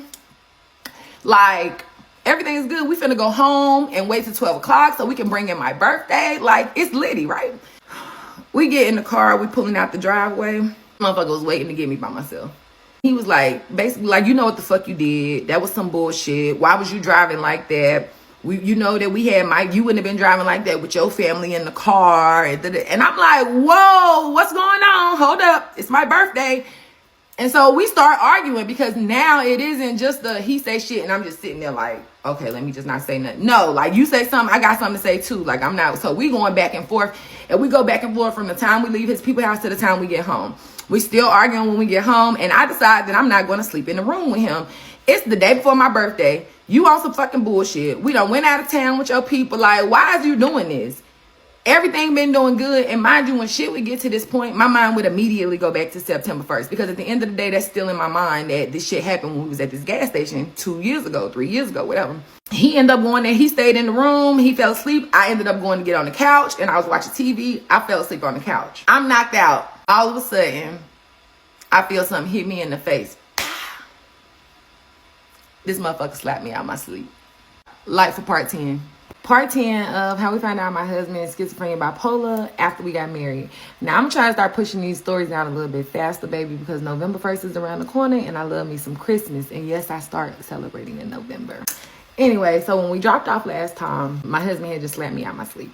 Now, to this day, and we've had conversations about a lot of stuff. To this day, he still says he did not slap me. He says he hit me with a pillow. I told him he must put every ounce of shrimp that God gave him into that damn pillow, because in my mind, he slapped me out my sleep. So when he hit me, I jumped up, and I was just like, and if you ever been like woke out of your sleep, it's like you got to like gather your thoughts. Like, you forget where you at, what's going on, whatever. So I jumped out of my sleep, and I was like, what the fuck? And we are like, basically like, in a ring, like, we kind of like moving. I'm trying to figure out like what the fuck going on, and he basically telling me that I'm cheating on him. He's basically saying like I don't respect his thought process about what we was talking about in the car.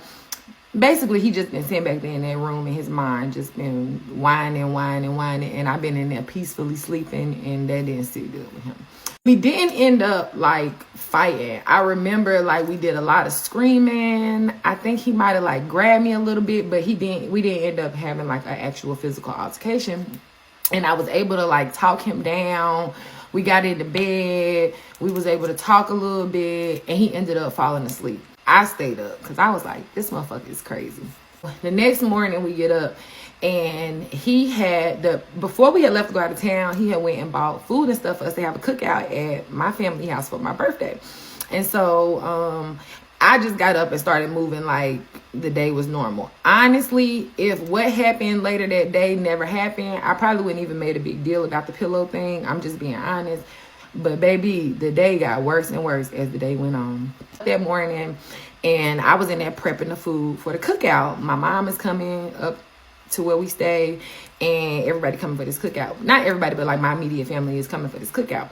And so as I'm getting the stuff, I haven't really said anything to him this morning, and he's probably trying to figure out, like, is she mad? Is she not mad? What's going on? And I'm not saying nothing. I'm quiet. I don't have nothing to say because I really don't know what to say. I don't know how to feel. Like, I just feel like I'm trapped at this point. Like, I want to leave him so bad, but low-key, I almost feel like I can't. Like, there's something in me that's not letting me leave this man. And I'm, like, starting to spiral because now I'm starting to think I'm going crazy, which I was. I ended up telling him to take me over to my daddy house so I could start getting like the grill and stuff ready because my sister was going to be meeting me over there and we was going to be doing this cookout or whatever. And he told me I wasn't taking nothing that he bought. And at that point, I was just like, I don't care. Just take me to my daddy house. He had dropped me off at my daddy house. The whole time on the way to my daddy house, I wasn't saying nothing. He wasn't saying nothing. Nothing was being said. So as soon as we got to I'm pissed though. Like, I'm mad as fuck. But I have really bad anxiety riding in the car with him because, you know, what happened in the car that time. And even though it's been years, like, I'm still, like, always kind of, like, not now, but back then, I would still be, like, on point, like, making sure nothing popped off in the car. So I wasn't saying nothing the whole ride over there. We get to my daddy house. As soon as my feet hit the pavement, I started talking shit. Motherfucker, fuck you. I don't give a fuck. You can have that motherfucking apartment. Fuck that apartment. Fuck you. You don't try to pull this motherfucking bullshit. Because I was at my people's house now. I feel safe around my daddy at all times. I ain't give a fuck. My daddy was my protector, so I started popping shit. He jumped out the car. He started. Another example of victims sacrifice their abusers. Like, she don't realize. I don't even think she realizes this. Like, she don't realize deep down her tentative motive is to get this man hurt because she can't physically do it. She don't even realize she's kind of low-key admitting that throughout the story. Like, I keep trying to get this man hurt. You know, So try to get pops on him. And it's understandable. I'm not going to lie to you. It's very understandable. I'm not judging that at all. Because if you can't do something to him, of course. So why else would you wait until you get around other men to challenge him in such a manner? Because you want him to jump off and everybody jump him. You know, sacrificing him. I'm making good points. Talking shit. My daddy came outside. My daddy was like, nope, we not doing this today. Just leave. Just leave. Like, just leave. My husband has always had a lot of respect for my daddy. So, like, even if me and him, like, if me and my husband would be getting into it, if my daddy stepped in, I don't know, it would just be like a calm for my husband. So he ended up leaving. Well, he said he was coming back because he had calmed down. And he just wanted to talk to basically see, because probably in the back of his mind, he was probably thinking like her family telling her to leave me. She gonna leave me, this and that, which I was. I ended up taking my mama's car to go pick my sister up from work. And her job was like less than 5 minutes from my daddy house. During the time that I had left, Tyrell had rode past my daddy house. He called me to tell me to come outside. I was like, I'm not there right now. And I just hung up the phone. He ended up calling my sister. Mind you, the only person that knows something going on right now is my daddy. Like, my mom know, my sister don't know what's going on. So when he called my sister, asked my sister, like, if she had heard from me, if she knew where I was at, she was like, oh, yeah, she just pulled up at my job. So he pulled up at my sister's job. And when I seen him pull up at my sister's job, I pulled off immediately because I knew he was on some bullshit. Like, and we not finna do this at my sister's job. I pull off, and I pull off fast. He on my ass. So we speeding through the neighborhood. He chasing me. I'm just trying to get back to my daddy house. As long as I get back to my daddy house, I know I'm straight. So I speed to my daddy house. I get to my daddy house. I pull into the driveway. I throw it in pull into the driveway. I throw it in park. I hop out the car and I start running towards the car. And I'm like, Daddy, Daddy. So my daddy come outside. And when my daddy come outside, my mama also is there at this time. So when my daddy come outside, my mama come outside. And my daddy like, what's going on? So Tyrell get out the car. And he like, oh, Mr. Joe, I was just trying to talk. So my husband get out the car. And he like, oh, I was just trying to talk to her. It wasn't even like that. I'm like, no, Dad, that's not what was happening. Daddy, he was trying to do X, Y, and Z. And my daddy just like, oh my God. Like, I'm so tired of this. Like, that's basically what my daddy is. My mama don't like him. She don't care. So she telling him, get your ass away from here. She don't need you. This and that. And he turned to my mama and said, he turned to my mama and said some shit that he shouldn't have said to my mama. I'm not going to repeat it. It wasn't like he didn't cuss her out, but what he said to her, he shouldn't have said that to her because that was some shit that I had said to him about how I felt, and he just was being fucking evil by even saying that shit. And so she got livid. She was upset. And she started going off. And so I'm like, Ma, just go in the house. He just trying to get you riled up. Like, don't even fall for it. Just go in the house. My daddy outside. My daddy talking to him.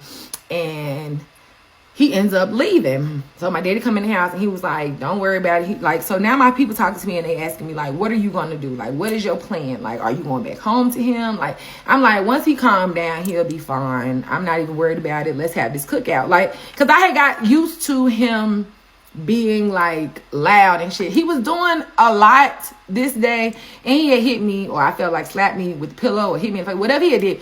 So it definitely was elevated, and he knew, because I had told him, if you ever put your hands on me like that again, I'm leaving. So he knew, like, she probably gonna leave me. So I'm sitting down chilling with my people, and like I'm trying to decide, like, am I gonna go home? Am I gonna stay at my daddy's house? Like, I don't know. And I tried to call him and I couldn't get in contact with him. So after I tried to call him, his mama, one of his family members called me, and the family member was like, I don't know where you at or what you doing, but I think it's very important that you get back to your house right now.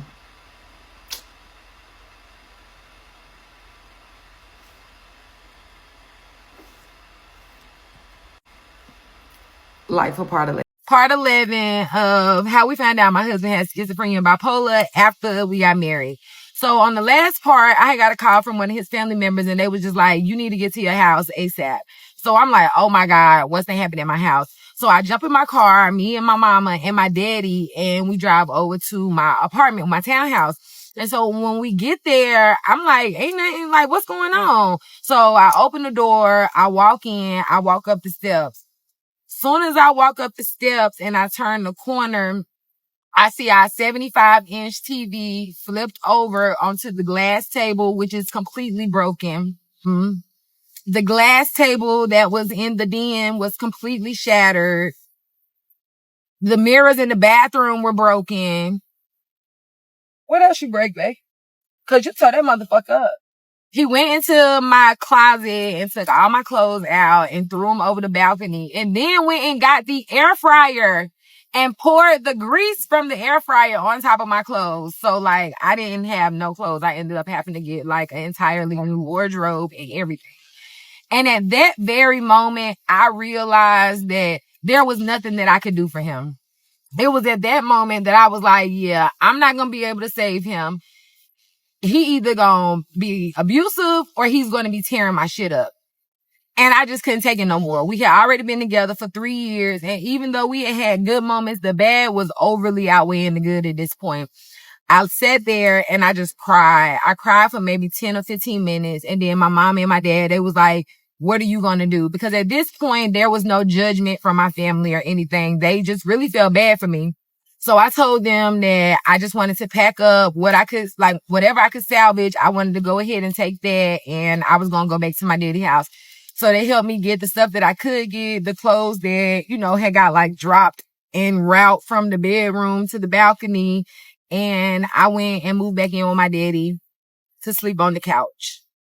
The first couple of days that I went back to my daddy's house, I was just very, like, distraught. I just really couldn't believe that this was happening again, because even though we had been going through it, I just did not think that this was going to happen again. Like, I just really thought that things had gotten so much better, which is why I had decided to move in with him. But this was just showing me, like, things could get better, but worse was always right around the corner. And so he wasn't trying to get in contact with me. He knew he had fucked up. Like, he knew it was over for him. Like, it wasn't nothing else. He knew I had already went and got all of my stuff that I could get out of the apartment. So in the process of me doing that, I'm not hearing from him. I ain't trying to call him. He not trying to call me. Like, I'm assuming that he just knows that it's over. And so one day I get a call from the hospital. I don't know if in y'all city, the hospital number is the same, but like every number that comes from the hospital has like those same first 3 digits. So when I saw that hospital number, I immediately thought that somebody I knew was in the hospital. So I answered the phone. And when I answered the phone, it was a nurse on the line. And the nurse was like, hi, my name is so-and-so, and I'm calling from mental health. your husband has been down here for about a week and a half, and the doctor is requesting that you come down here and talk to him. And I was like, I didn't want to talk to my husband. And she was like, no, the doctor wants you to come down here and talk to him. And I was like, I'm not talking to my husband. Like, he has like completely, like, I'm done with him. She was like, we understand. He told us everything that happened. She was like, the doctor just wants you to come down here and talk to him. I was like, okay, I'll be down there to talk to him. So I go downtown to the hospital to talk to the doctor. I meet with the doctor, and the doctor is telling me that my husband has explosive personality disorder. Basically, he was just saying that my husband didn't know how to control his emotions. I mean, basically, that's what I got from it. Like, he didn't know how to control his emotions. They could put him on some medication, but my husband was telling them that he did not want to take no medication. He would do like therapy and stuff like that, but he didn't want to take no medication. And that he was asking to see me, but if I didn't want to see him, I didn't have to. And I told the doctor I definitely did not want to see him. The doctor gave me some information. He gave me like some paperwork or whatever, like as far as therapy for me, because he was just saying basically like, I can just imagine what this has been like for you, because your husband has just really like told me everything that's been going on. Like, I didn't have to tell the doctor nothing. My husband had, how I'm telling y'all the story, I'm assuming that's about how he told the doctor the story, because the doctor was very, like, sympathetic towards me. Like, he knew I had been through it. So about a week, maybe like 2 days after that, my husband had called me from the hospital. Now, mind you, by this time, I'm starting to worry about him, because I'm like, damn, he done went down to the hospital and the doctor done told me that he got a mental health issue. And so, my husband reached out to me, and I ended up answering the phone for him. And of course, like, I'm mad. Like, we not talking about none of that getting back together shit or nothing like that. Like, I'm just asking him about his mental health. I'm asking him, how you doing? Like, is everything okay? You know, that type of stuff. Because at the end of the day, this is still my husband, but I'm like, I can't do this no more. Like, I just can't keep putting myself in this situation. Because at this point, I was putting myself in this situation. Let's make this very clear. He was not making me stay. I was choosing to put myself in a fucked up situation every time I went back or every time I stayed. And at this point, I was like, you know what? This is the first time in my life, to be honest with you, that I'm going to choose myself. I ended up going down there to see my husband before he ended up. Did I come down there and see you before you came out? Then you cut your hair. Yes. So I have been going through a lot. I have been going through a lot of depression and anxiety. I had ended up going to the doctor because like I had got to a really bad place while we was in that apartment. I was going through it. Even though there wasn't a lot of physical abuse, there was a lot of mental abuse that was going on. Like both of us, we were both like constantly trying to break each other down, constantly trying to hurt each other. It was very sad, like for both of us, but it was very sad for me. I don't give a fuck. It was very sad for me. At one point, I wanted to myself. I did. At one point, I wanted to him. Matter of fact, that went on for a while. I remember like, I literally would be sitting there trying to think of ways that I wouldn't go to jail if I did do that to him. And that is like, if you're thinking like that, you need to leave. There is no reason. Time to go. Shut up. I don't know. It's something about him being in the background, this co-signer, that really irritates me, because what she just said triggered me in a sense, because when I was a kid, being abused by your uncles and just other people that's not really a family like that, I remember, it just made me remember the time like when I told a story on my YouTube channel about how I tried to like set my uncle on fire, you know? And it's like you try to think about all these things to try to take this person out when you're a kid, and it's like, yeah, like that is actually how it is. And it's something you can't leave when you're in that situation. Not everybody can just leave the situation. She can leave. This is a relationship. But when you're talking to, like, in general to people that the abuse is coming from their parents and their kids and they can't leave, like, that's very triggering. And to hear him in the background, like, yeah, yeah, I remember that time you had to shave your head and all that. Like, bro, this is the first time I've ever seen this. I've never seen abusers and victims in the same video talking. This has to be, are you okay? Blink twice. If you okay. I'm watching her blinking at this point. Because, are you okay? Are you still in danger right now? Should we know some more to this? Because everything you said so far has kind of contradicted itself. You know, you trying to pay him out to be a better person, but he's in the back. It's not helping him being in the video at all. Like, just let her tell the story, bro. It's like he's making light of the situation, light of her trauma, and just co-signing it. It's like she's making light of it, though.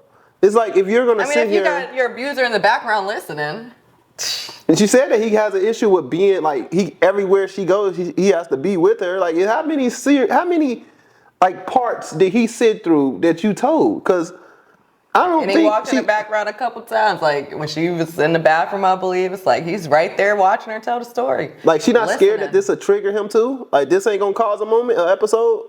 Like just recapping what you've done to somebody. Maybe that's why she all ha ha he about it, because she actually expressed how she truly feel. Then he'll probably blow up. He's probably sitting somewhere in the back. Like, well, listen. Okay, let me not paint narratives that may not be true, but based off of everything I'm hearing, goodness gracious, am I the only one feeling this way about this man?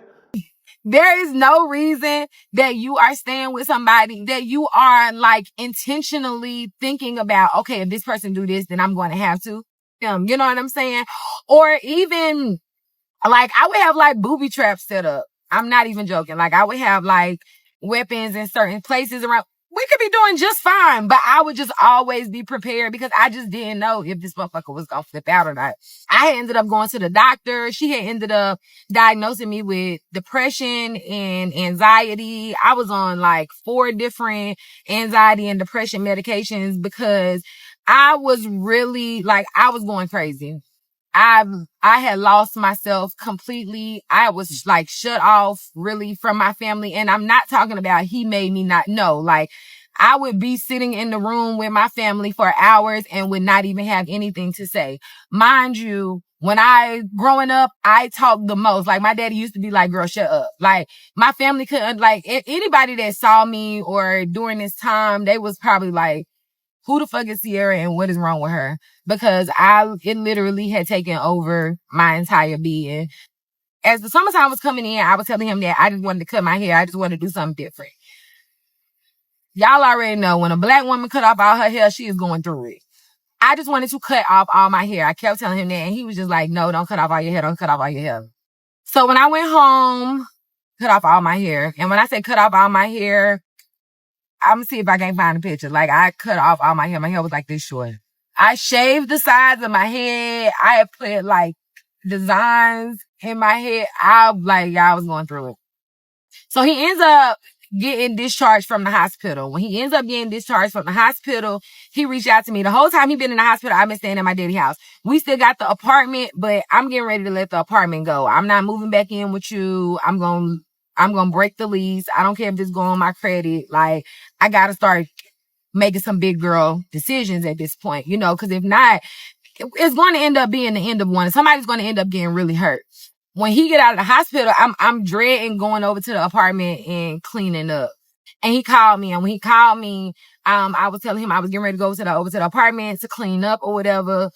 At this point, he's medicated. He's been in the hospital for 2 weeks. They got him on these pills. And so he said he's gonna come over there and he gonna help me clean up the apartment, which he should because this is his mess. So he gonna come over there and help me clean up the apartment and stuff because he knows that I'm turning the keys in because we not doing this no more. So he comes over there, and when he gets over there, he has on like a collar shirt. He has his pants pulled all the way up to his waist. Mind you, he used to wear his pants damn near like halfway down his ass. He got on these big ass glasses.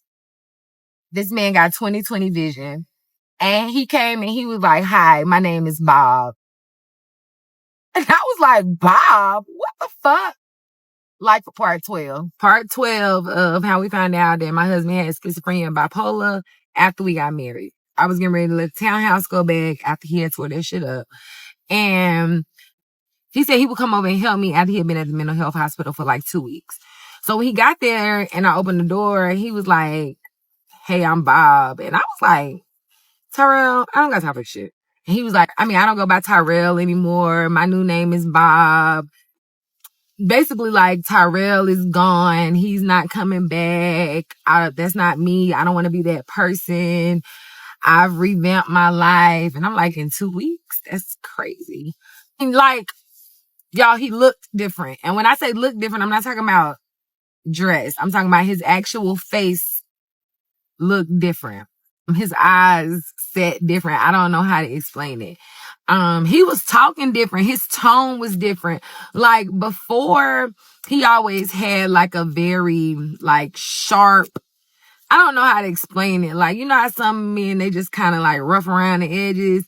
While he was coming out of this mental hospital on these meds, he was very soft spoken, very teddy bear like how he is now.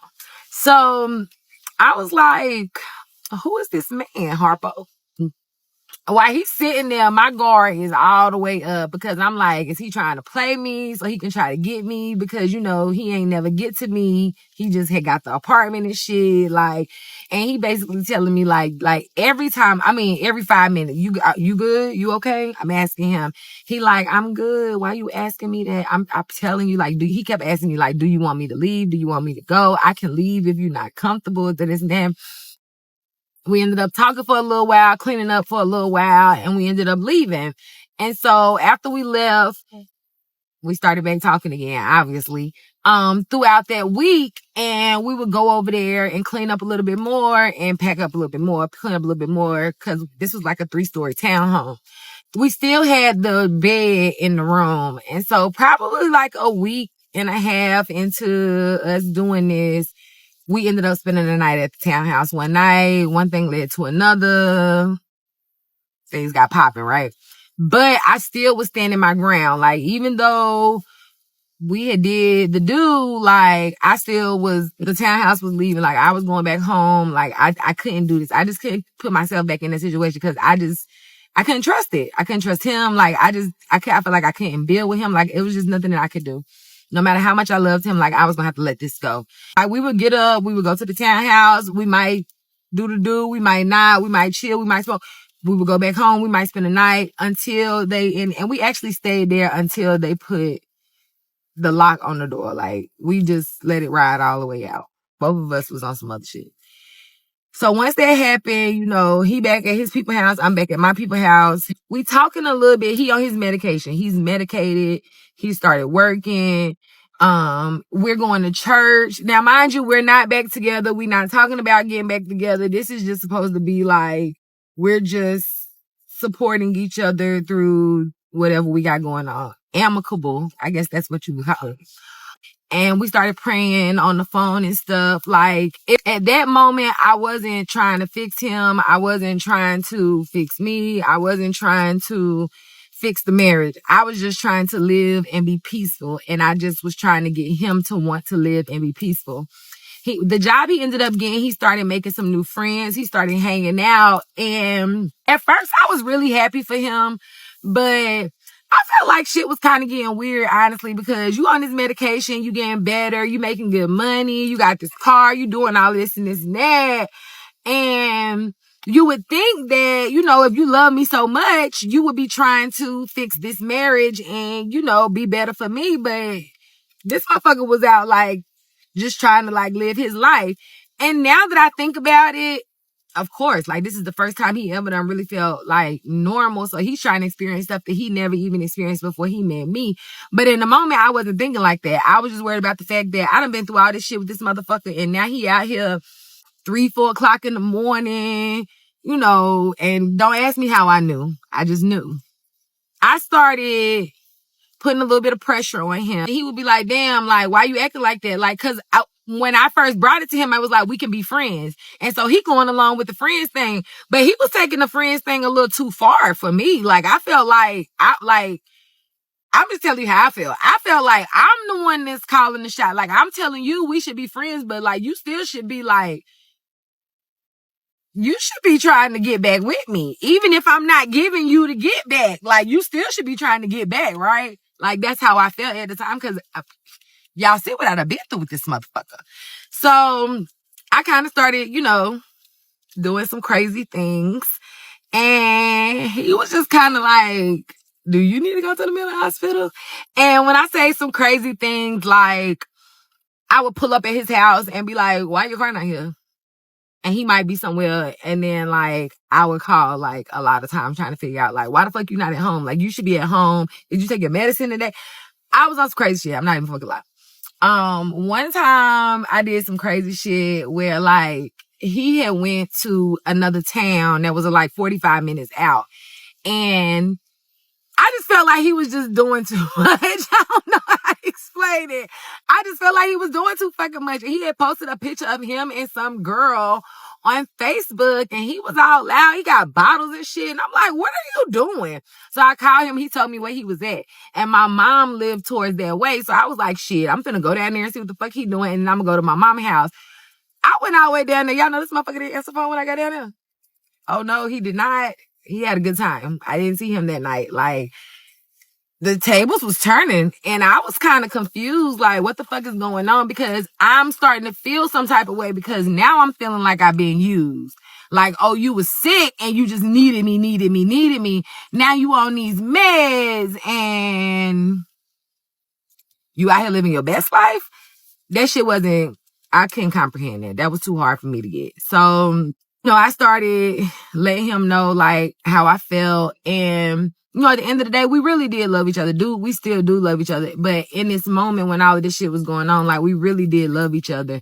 And so he saw that those things were, like, hurting me. And so he was like, if this is what you want to do, like, we can do it. And I'll try my hardest to be who I can be for you. But, that's all I can do. All I can do is try. And I felt like, he on his meds. Like, this is it, right, y'all? Like, this is the end of the story. This is my happy ending. Fuck no, it's not. Like for part 13. Part 13 of how we found out my husband was schizophrenic bipolar after we got married. So in the last part, he was medicated. He started going to therapy and stuff like that. And so have I. I've started going to therapy too. So we're really working on ourselves as individuals, but we're also trying to see if our marriage will be able to work now that we're starting to understand what the real root of our problems were from the beginning. And so this next year was like up and down. We would have really, really good moments, long periods of time. But what would happen was he would be taking the meds and he would be feeling like he was doing good. And then once he would start feeling good, he would stop taking the meds. And then he would stop taking the meds and he would have an episode. And then we would have him involuntarily committed.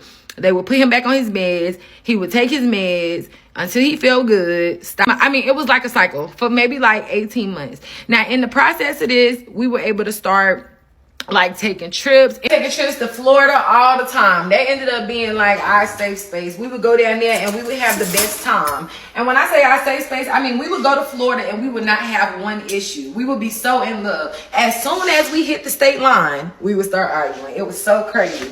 So in the midst of all this, we going to church. We've gone to church. We got baptized. We are talking. He's talking to me about moving back in, but I'm scared as hell to move back in with him. So I'm basically like, no, I'm not moving back in with you. But other than that, that conversation would come up. Sometimes we would fall out because I wasn't ready. But to be honest with you, things was just really going good. We were starting to be, I felt like a normal couple. And I started letting my guard down again. And I felt like every time I let my guard down, this motherfucker would show out.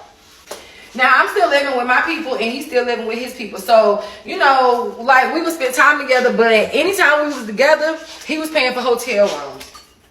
I mean, I paid for a few hotel rooms, too, but we paid for hotel rooms. Now, mind you, we going into COVID. So, during COVID, I had ended up quitting my job. I had just become so overwhelmed with everything that was going on in my life. I couldn't keep doing it. I was just so stressed because of the type of job that I was working.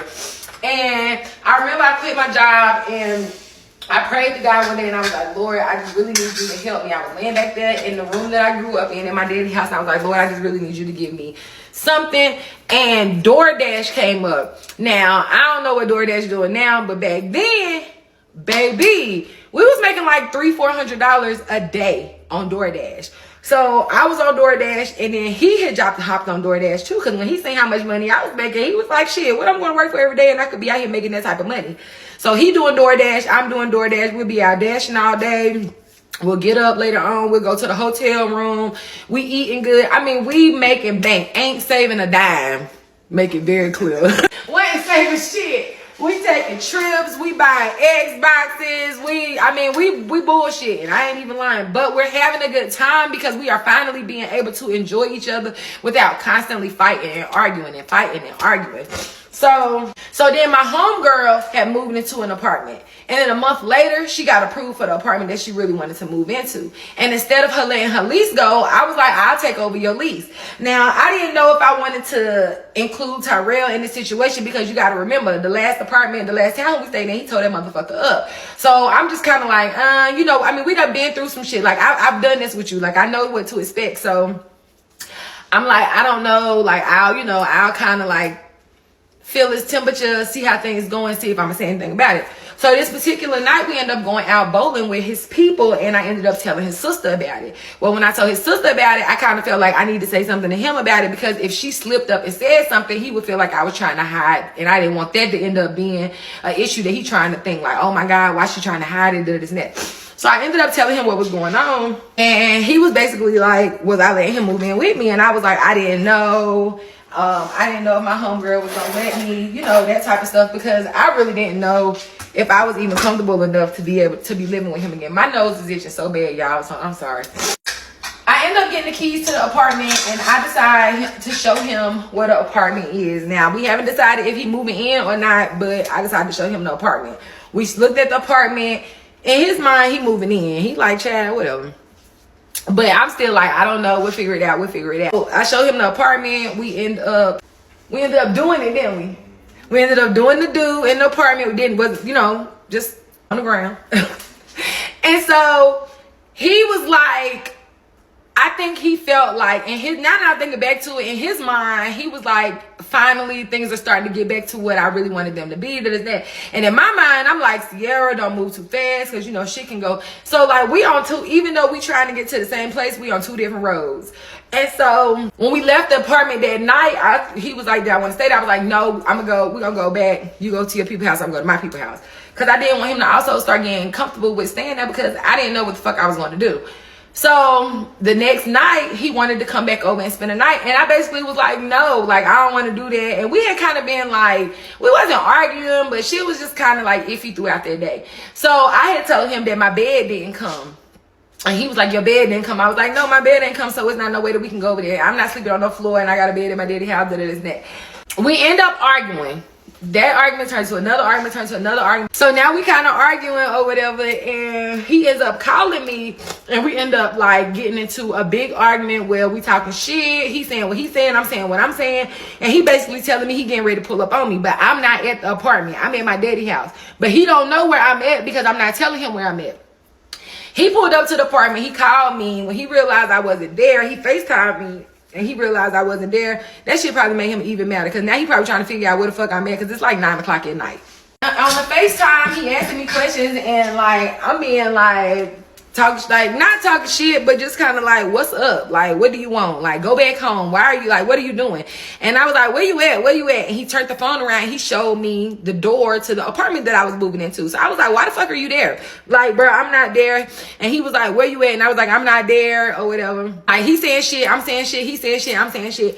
And I remember him being like, okay, like, you want to keep fucking playing with me? And he turned the phone back around from facing him to facing the door, because throughout the conversation, he had done turned the phone back to himself. So he turned it back to the door. He showed me the door, and he kicked my motherfucking door in. Like for part 14. Part 14 of how we found out my husband got schizophrenia and bipolar after we got married. So in the last part, he had kicked in my door of my new apartment that he was not going to be moving into with me, and he wasn't having that shit. So when he kicked in the door, I immediately called the police, and the police got to my house before I was able to get to my house. When I got to my house, he didn't really like tear like my shit up like he had did in the last house, but he did kick my door in, and he did like throw juice on my floor or some shit, and he put my makeup in the bathtub.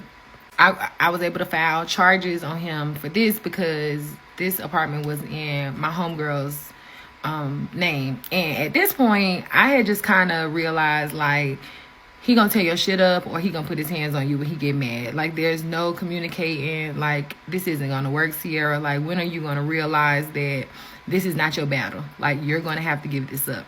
And so, like, I was very distraught, and I was going to give my apartment up, but my sister had talked me into keeping my apartment. She was like, no, like, you know what I'm saying, you've been living for somebody else for a very long time, basically my entire life, I'm being honest. I have been living for other people my entire life since I was a little girl. it was finally time for me to live for myself. So I kept my apartment. Mind you, I'm a DoorDash driver, so I'm out here getting it. I'm hustling. He ended up going out of town because I had put the charges out on him and he wasn't trying to go to jail. And he knew when he went to jail this time, it wasn't no calling me coming down there. Like, no, like I was done this time. And so he had skipped town and I was in my apartment. My son and my niece had moved in with me, just more so to keep me sane, if I'm being honest. And it was probably one of the most peaceful summers that I had had in a very long time. So throughout that summer, like halfway through that summer, he had ended up reaching out to me. And like we would talk like here and there, but I was like, it'll never, ever, ever be like how it was before. And he was basically like he understood. Like he wasn't trying to like, usually like when I would say that, he would always be trying to like talk me into it or telling me how. But like this time it was like he got it. Like he knew that I had talked about him tearing the house up for so long. And he had told me so many times how that would never, ever, ever, ever happen again. And then for it to just happen like that because of something so simple, it was just like, there's nothing I can do for you. He was upstate. He wasn't like calling me like that. Like sometimes he would go like a week without calling me, a couple days without calling me. If we did talk, it might be like for a couple minutes or something like that. But it wasn't like we was like really holding on to like these long conversations because I just couldn't take it no more. I still loved him to death. I still wanted to be with him, but I just couldn't do it no more. Like, at some point, I had to decide that I wasn't going to be able to fix him. And so, one day, he had called me, and he had been trying to get in touch with me, and, like, he was talking to me about stuff that, like, might start pulling at my heartstrings or something like that. I would end the conversation. I would dead the conversation. I would just go about my day. I would block him. Mind you, we states away from each other, so it's not like I got to worry about if he pulling up. I got to worry about, like, you know what I'm saying? So one day he called me and he was like, he was crying. He was crying like a baby. And he was like, he really needed to talk. And I was just basically like, I'm not the person for you to be talking to. And I hung up and I went on about my day. And he told me that day he sat on the steps at his people house upstate. And he just talked to God like the entire day. Like the entire day. And so I never reached back out to check on him, and he never really reached back out to me. I think in his mind he had realized, like, I done fucked up. Like, I don't think she gonna ever take me back no more. And so he said once he realized that, he really started working on himself.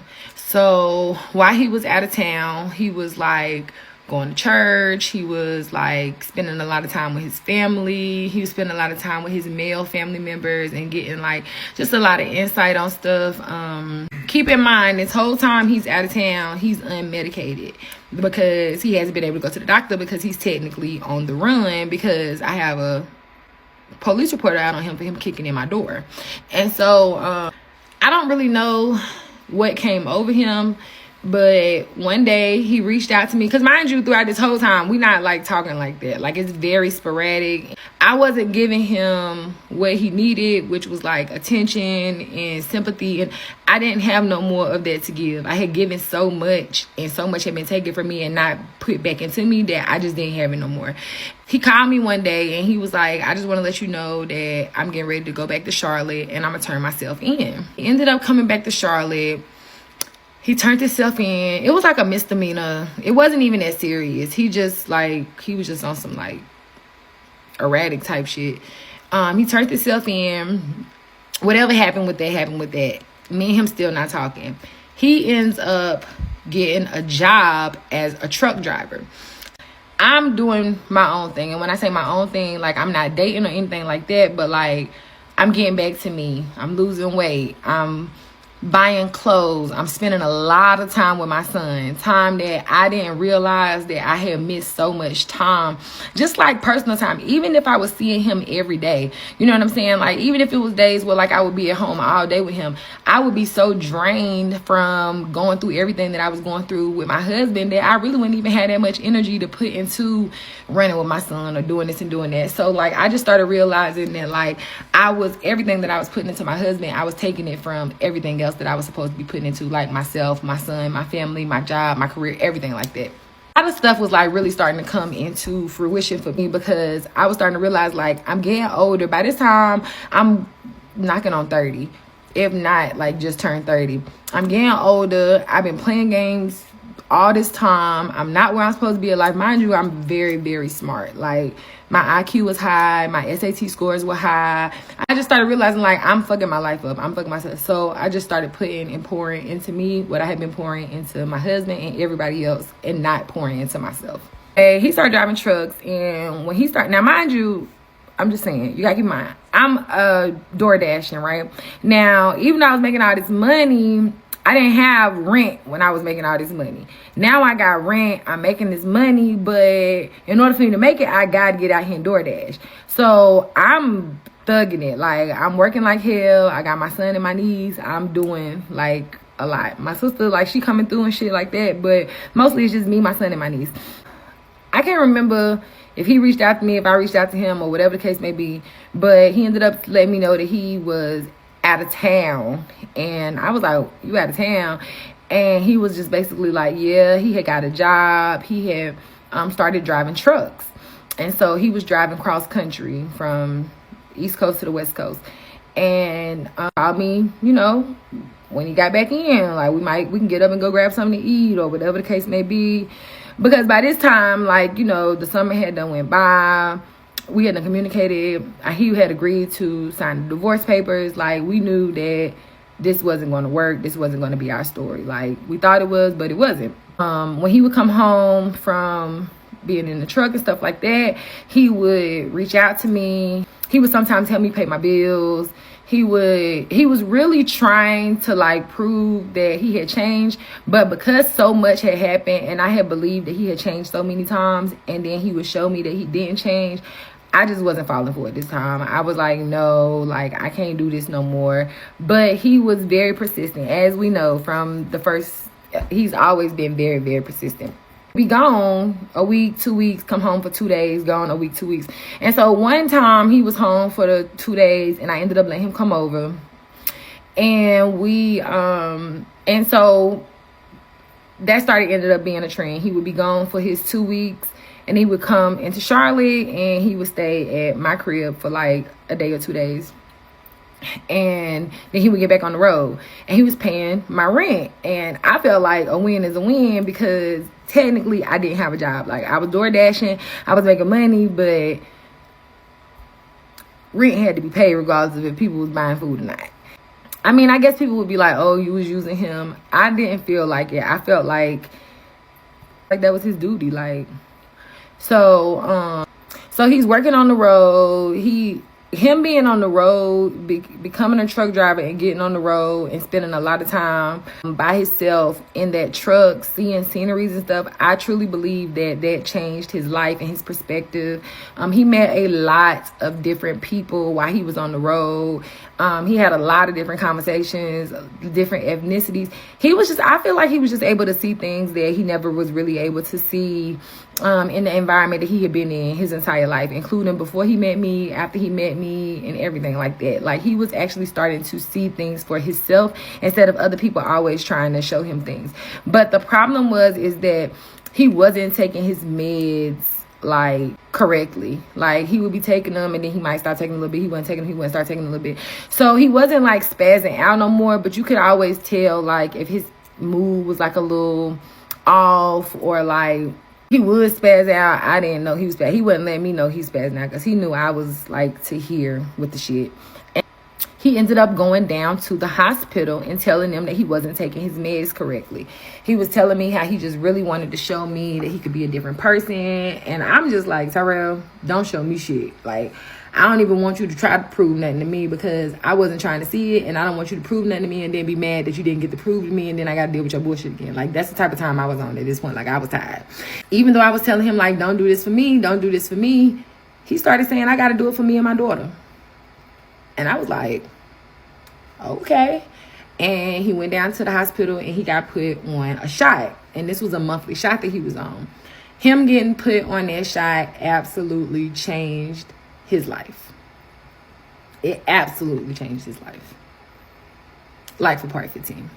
part 15 of how we found out my husband got schizophrenia and bipolar after we got married. So I done got sick, y'all. Now, on the last part, I had left y'all, and he had went downtown, and they had switched him to his shot. Now, some parts that mind you, y'all, I done left out a whole lot. I'm thinking about writing a book just so y'all can get, like, the beef and potatoes of this, because it goes deeper, way deeper than anything that I done told y'all. Like, I can make this 100 parts. During that time that he was on and off his medicine, and he was going back and forth to the mental hospital, they had ended up changing his diagnosis from explosive personality disorder to, I think first it was just bipolar, and then it was schizophrenia as well. Because, like, you're not gonna walk into the mental hospital and they just diagnose you. I'm not gonna say you're not, but it's very slim chance that you just gonna walk in there on the first day and they be like, oh, this person is schizophrenia. Like, there's gonna be a trail of things that have happened that's like, okay, like, clearly. So they had ended up putting him on the shot, and the shot's name is Invega. And yes, he told me I could tell the name of his shot, because there may be people that's looking for something, and Invega has, like, literally changed our lives. So he started taking Invega, and he's working in a truck. Like, he'll be out on the road for like 2 weeks, and he would come home and he would go to his mom's house. Sometimes he would come over my house, sometimes he wouldn't. I started noticing a change in him, because if I told him no, he couldn't come, or if I had something else to do, he wouldn't blow up. I don't know no other way to put it. Like, he wouldn't make a big deal, or it wouldn't be an argument, or it wouldn't be an issue. And so, like, that was probably the first thing that I started noticing. Like, I was able to have, honestly, a little bit more freedom. And when I say a little bit more freedom, it's not like I was, like, on lock, but it was like I had got to the point where sometimes I wouldn't do shit just because I knew that it was going to start an argument, or I wouldn't even bring up, like, somebody, like my sister might be like, oh, you want to go to XYZ? And I would make up a reason of why I ain't want to go before I even said anything to him about it, because I knew that it would end up being an issue. But at this point, you know, I'm focusing on me, he focusing on him, and things are starting to kind of feel normal. Now, I want to say maybe like 6 months into me living in my new space, he ended up spending the night regularly at the apartment when he would be home on the weekends. He was starting to help me pay my bills. Now, mind you, I'm a DoorDash driver, so, like, bills was starting to get behind because it wasn't moving like it had been moving in the beginning. So he started to help me pay my bills. He helped me in ways that he hadn't helped me before. He was helping me. Like, I don't really know how to explain it, but, like, when you have a husband that you have to tell to do everything, compared to you having a husband that is just always kind of, like, trying to help you, I started noticing that. Like, I was like, okay, you know. And so I definitely had started letting my guard down, but I wouldn't let it down that far. Like, I always would, like, have my guard up just a little bit, because I would just be expecting him to show out. So I did end up letting him start spending the night at the apartment or whatever. He ended up having somebody come and fix the door. I had rigged it to where it was straight. Like, it had been like that. I ain't have no problem. But he ended up having somebody come in and fix it. He would be gone for like a week, 2 weeks on the road, and he would come home on the weekend. We would spend some time, and he would go back out. And that was, like, really working for us. And I had came up in my mind that it was just like that because we would have time to miss each other. Like, I shouldn't really be, like, trying to, like, plan anything based off this, because what if he loses his job? Like, what's gonna happen? And so he did the trucking thing for maybe, like, a year. And he ended up losing his job, but he lost his job because the person ended up losing their contract. So they had to let the drivers go. And I was doing DoorDash. So when he lost his job, of course, you know, he been paying my bills. He been coming over on the weekend. Now he's back, basically staying with me. And I really, like, I don't know if I really wanted him to come or not, but I knew I didn't feel like it would be right for me to say no after things had been going good. He had been paying my bills. Like, I just didn't feel like it would be right. So he ended up moving in, and he wasn't working. I'm door dashing. Now we starting to have, like, other marital issues, not just, like, him blowing up and having issues. Like, we starting to have, like, money problems. Shit was getting a little hectic. And we ended up losing the apartment. And we lost the apartment, I thought he was going to show out. And he didn't. And I was just kind of like, okay. Like, it was just things would happen, and he wasn't responding the way he had responded for the whole time I had known him. Mind you, we had like year 6 or year 7 by now. He wouldn't show out, and like every time he wouldn't show out, it was like I felt like, okay, this must be working for him. This must be working for him. I was falling back in love with him. We had moved out of the apartment. We had lost the apartment. Let me not say lost the apartment. It was time to renew the lease, and we didn't really have the money to renew the lease. Like, so we had stayed the entire time, but when it was time to renew the lease, it was like, do we renew or do we not? And we really didn't have the money to renew. Like, we had been struggling for like the last 3 months in that apartment. At that point, I'm kind of like distraught because I'm like, okay, God, like we done made it through all of this. This man medicated. I'm starting like really feel like we doing normal stuff. Our kids was living with us. They was going to school. Like we was getting up, taking them to school every morning. Like we had taken vacations. His family had went on a vacation to Disney World, and he had paid for us, me, him, my son, my niece, and his daughter to go down to Disney World like 5 or 6 days. Shit was normal. Like, I don't know how to explain it. Shit was getting normal. And so I just didn't understand, like, why now, like, after we're starting to get things together, is this happening? And now that I look back on it, I think that it was the time that God was like, he had to prove some stuff to me, because I just didn't believe in my husband no more. Like, I had already decided, like, even if I do fuck with him, I'm not gonna fuck with him like that. Mind you, I'm telling him this stuff. I'm like, if I fuck around with you, I can't fuck with you like that. During this time, we didn't really have nowhere to go, and we was tired of going back to our people's house, and so we started sleeping in our car. And that's where I'm gonna stop part 15. Part 16 is gonna be the final part, and I think my husband is gonna tell it. So, like for part 16, y'all. Part 16, how we found out my husband had schizophrenia and bipolar after we got married. So, I'm sorry, y'all. I've been sick. I'm trying to get it together. But anyway, on the last part, me and him had started sleeping in the car. So, when we started sleeping in the car, at the time, I'm a DoorDash driver. And he had recently lost his job. And he just didn't want to go back to his people's house. He was like, he was tired of doing that. And he was like, he asked me if he could start sleeping in my car. And so, I was like, yeah, you can sleep in my car or whatever. He started sleeping in my car. And at first, I was sleeping at my house with my daddy. But, like, every couple hours, I would go outside, sit in the car with him. We would be talking and shit. He'll fall asleep. I'd go back in the house. So, shit, ended up where I would end up falling asleep out there in the car with him. And I would be in the car sometimes all night. Sometimes I would wake up in the middle of the night. But, like, we slept basically in and out of my car. I was in and out, but he was definitely sleeping in my car for maybe, like, 2 months. And during that time, he was looking for a job. And I was door dashing, but I was just like, it wasn't really doing what it had been doing. COVID had first hit. Like, this was probably like around maybe 22 by this time. Mind you, throughout most of this time, like, he would not have a job, he would have a job. He would not have a job, he would have a job. There was never like a consistency. And within this last like year, there was a consistency that I had kind of gotten used to. Maybe 2 years that I had got used to. So with him not having a job, I kind of really started like just trying to decide, like, do I really want to do this? Like, is this something that I really want to like put my all into? Because at this point, I'm really the only one bringing in income, and my income is coming in through DoorDash. So like, I'm grinding to bring in the income or whatever. So he ended up getting another trucking job. And when he ended up getting the trucking job, it really worked out, because now he gonna be going during the week. He only be home on the weekends. So now that he going during the week, he home on the weekends. He'll get in the truck, he'll drive during the week, and then we'll go to the hotel room on the weekends. When he was home, I'm at my daddy's house. Like, everything was really starting to come into play. And then he was ready to put us into another apartment. But I was really scared, because I didn't want to go into another apartment with him, just because I just felt like every time that we was living together, like, shit would get good, and I would let my guard down, and then this motherfucker would show out.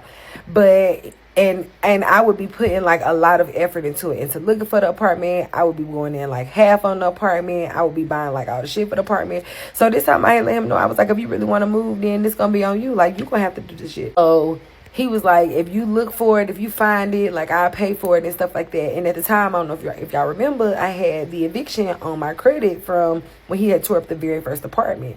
So we had to get a CPN. And so I had found this girl. She had got us a CPN. He had paid for the CPN.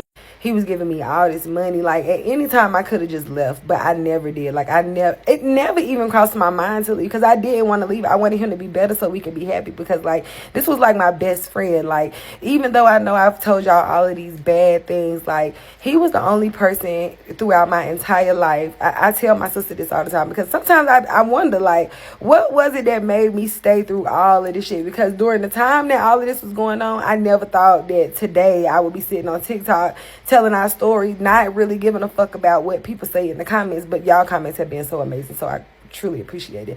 But, like, I just never thought that this would be happening. And so during that time, like, I remember I used to pray, like, God, please just get me out. Lord, if you take me out this time, I promise you I won't get back. I promise you I won't go back. Go right back. I'm talking about the Lord took me out so many times. I go right back. Y'all, I ain't even lying. I go right back. It was so many times. But now that I look back, those times that I was taken out, there were things that were being built into me for the next time. Like, every time was just a little bit better, a little bit better. And I'm not saying this to tell other females, like, oh, keep going back. That's not what I'm saying.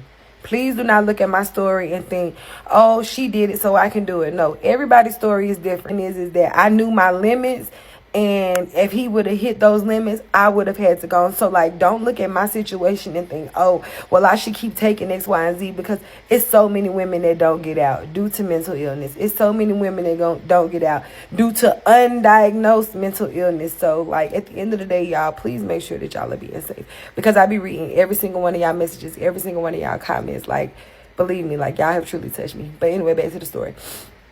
So by this time, you know what I'm saying, we done saved up this money or whatever. We done got a CPN. The girl done got us approved. But now, I don't know if y'all know, but, like, with the CPN, you got to wait like 6 to 8 weeks for the CPN. So then once you do that, after you do that, you got to wait like a couple more weeks for this. I mean, I'm talking about, y'all, we was waiting. Like, I was aggravated. And in the time I'm getting aggravated, he brought up the fact that I had wanted a dog. And he was like, he was going to give me a dog when we moved. So I had found this dog that I wanted. He took me to Virginia. We ended up go get Zah, came back. A week later, we moved into our apartment. As soon as we moved into our apartment, I fell into a deep depression. I don't know what it was. I fell into a deep depression because things were really going good, like, with me and him. I think that because my life was finally starting to slow down, and I was actually starting to understand, like, and take in everything that I had been through, that it just all hit me at one time. And when I started going through this, I never used to want to go out and DoorDash. Now, mind you, he's still working in the truck. He gone during the week, and then he'll come home on the weekends, and then I'm at home with my dog during the week. I'm crying all week. I'm sending him videos, showing him how much I miss him, and he feeling really bad or whatever. But, you know, I got my dog. He ended up telling me that I could stop DoorDashing because I just wouldn't want to do it. So I had stopped DoorDashing, and when I stopped DoorDashing, he was paying all the bills. And things was going good, but I was just really able to, like, focus on a lot of things that I hadn't been able to focus on in all of this time that I had been focusing on him. And I was just really able to deep dive, like, just internally for myself, not with a therapist, because I had already been through all the therapy and all of that, just like me and God. And I was just really able to honestly start finding myself again, because I had lost myself for so long. A few months of just really going through an internal, like, revelation, that's what I would call it. I ended up deciding that I was ready to go back to work. He told me, don't go back to work. Like, you don't have to go back to work. Because he was really worried about me. Because at this time, he had decided, I think in his mind, that he was the reason that I was going through everything I was going through. And I'm not going to say that he definitely wasn't a part of the reason. But there was a lot of reasons that I was going through what I was going through. I was, like, just hitting 30s, like, I was just really starting to evaluate my life and a lot of decisions I had made while I was with him, before I was with him, after I was with him. And I think that all of that was just coming down on me at one time.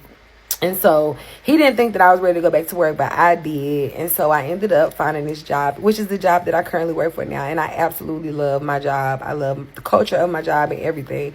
And so it was like everything was just kind of starting to fall into play. And so at the time, we were staying, like, on another side of town from our family, and I wasn't really that close to my son. I was starting to miss my son. And so he asked me, did I want to move, like, closer?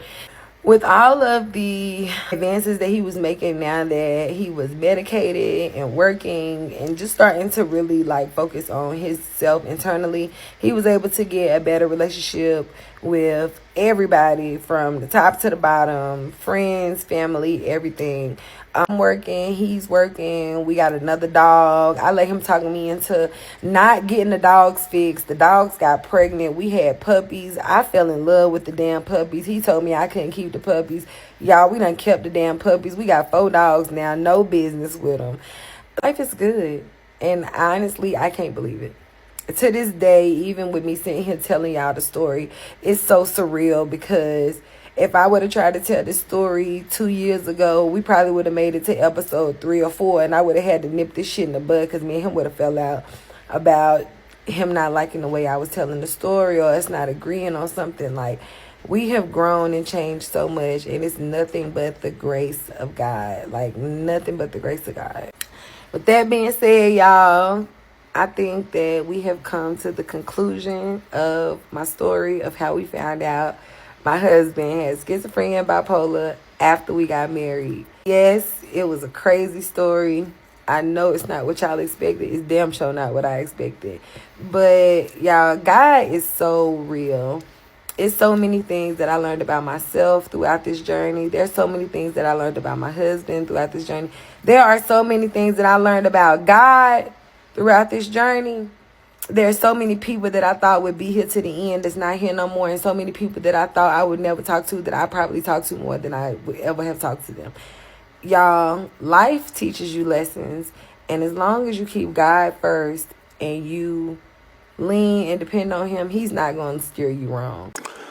Oh, man, that was quite a story time.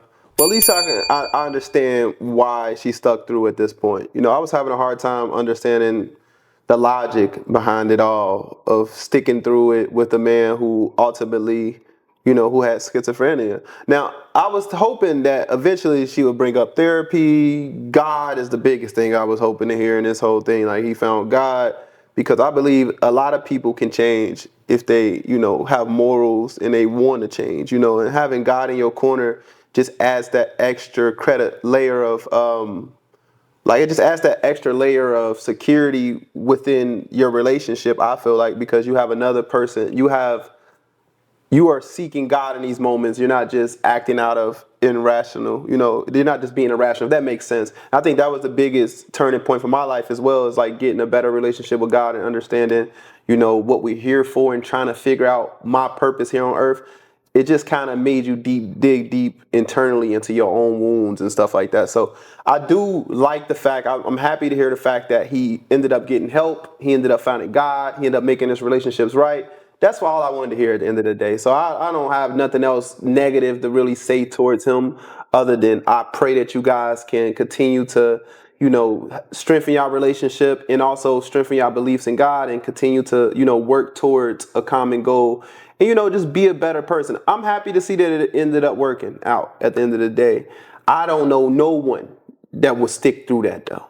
You're probably one of a million, honestly. You definitely had what I guess in the Bible what they consider the faith of a mustard seed. Like you really believed in this man, and you ultimately found God, and it brought you closer to God. And trauma does bring you closer to God. Your lowest moments, my darkest moments in life, brought me closer to God. When you trying to take your own life at times, and you praying to God, and I found God in the darkest times of my life, so I can understand what she meant by, if she can do it all over again, then she would. I would too. I wouldn't change anything about my history, because at the end of the day, I was able to find not only God, but also find love and peace and all these things that I ended up finding towards the later, years in my life. But yeah, what a story time. I love that, she doesn't hold his past against him. What's done yesterday, you can't do anything about it. Just wake up every day and be better than who you were. So, yes, they went through a lot, but at the end of the day, they love each other. They overcame a lot. And in a lot of relationships, you don't know much until you actually go through stuff with somebody. So like she said, she went through these things with him. When she couldn't afford to renew the lease and she saw that he didn't blow up how he used to, that gave her the ability to be like, you know what? We can move into another place together. Even if it took him sleeping in the car for 2 months. During that time, it just showed how much they loved each other. Yeah. But at the end of the day, shout out to this storyteller. What's their name? Was Ciara, right? Mm-hmm. Shout out to Ciara. Thank you for being completely transparent in this situation. I know a lot of people tell stories and they try to leave out like, details that make their partner look crazy, especially if you're still with your partner. So it just shows where your relationship is today. I couldn't understand how you was even able to tell this story, up until, you got to the point that he changed his life in front of him. I didn't know how you was able to tell that story, but now I can understand more of why. A part of taking accountability as a man for your mistakes is allowing the person first of all, forgiving the person, forgiving yourself, and allowing that person to, forgive you. And this is a part of the forgiving phase. I feel like for you to him, in his mind, I would say, is like letting her express herself and have her moment. Because one thing I always say, and I'm gonna stand beside it, is, and I'm gonna die on this hill, is a person can create the trauma, but they can't choose how you respond to the trauma. They can't choose whether or not you go speak on it or not. You can't choose what I do with the trauma you gave me. So for people out there who feel like, you don't want to tell your stories because you don't want to hurt people or you don't want people to be mad at you, understand this. That's your story too. You're not just telling their story. You're telling your story and what happened to you. So nobody can take that from you. You're allowed to speak how you want to speak. So I'm not knocking her for speaking how she's speaking about her husband and stuff like that, because I understand that that's a part of healing, and also it's her story. You can't take that from her, and it just shows the growth in their relationship that he allowed it to happen. Because I believe he had a lot more control over that relationship than she may lay it off on sometimes. But yeah, definitely he's allowing it to happen. And yeah, but if you guys are interested in this storyteller, maybe you guys want some more updates to see how, things are progressing in their relationship, then I will leave Ciara's link in the description box below, so that way you can follow her for more updates, all right? What a long story time, Messy family. If you guys made it to the end of this story time, let me know in the comment section below, because honestly, these story times are hard for us to do. These are very long. So if you guys are interested in long form content like this, just drop a comment in this comment section below. Don't forget to share this video with someone who may need this information in their life, or maybe need to hear this story. And yeah, that's all I got for you guys. But yep, that's all we got for you guys. We will see you all in the next story time, Messy family. Peace.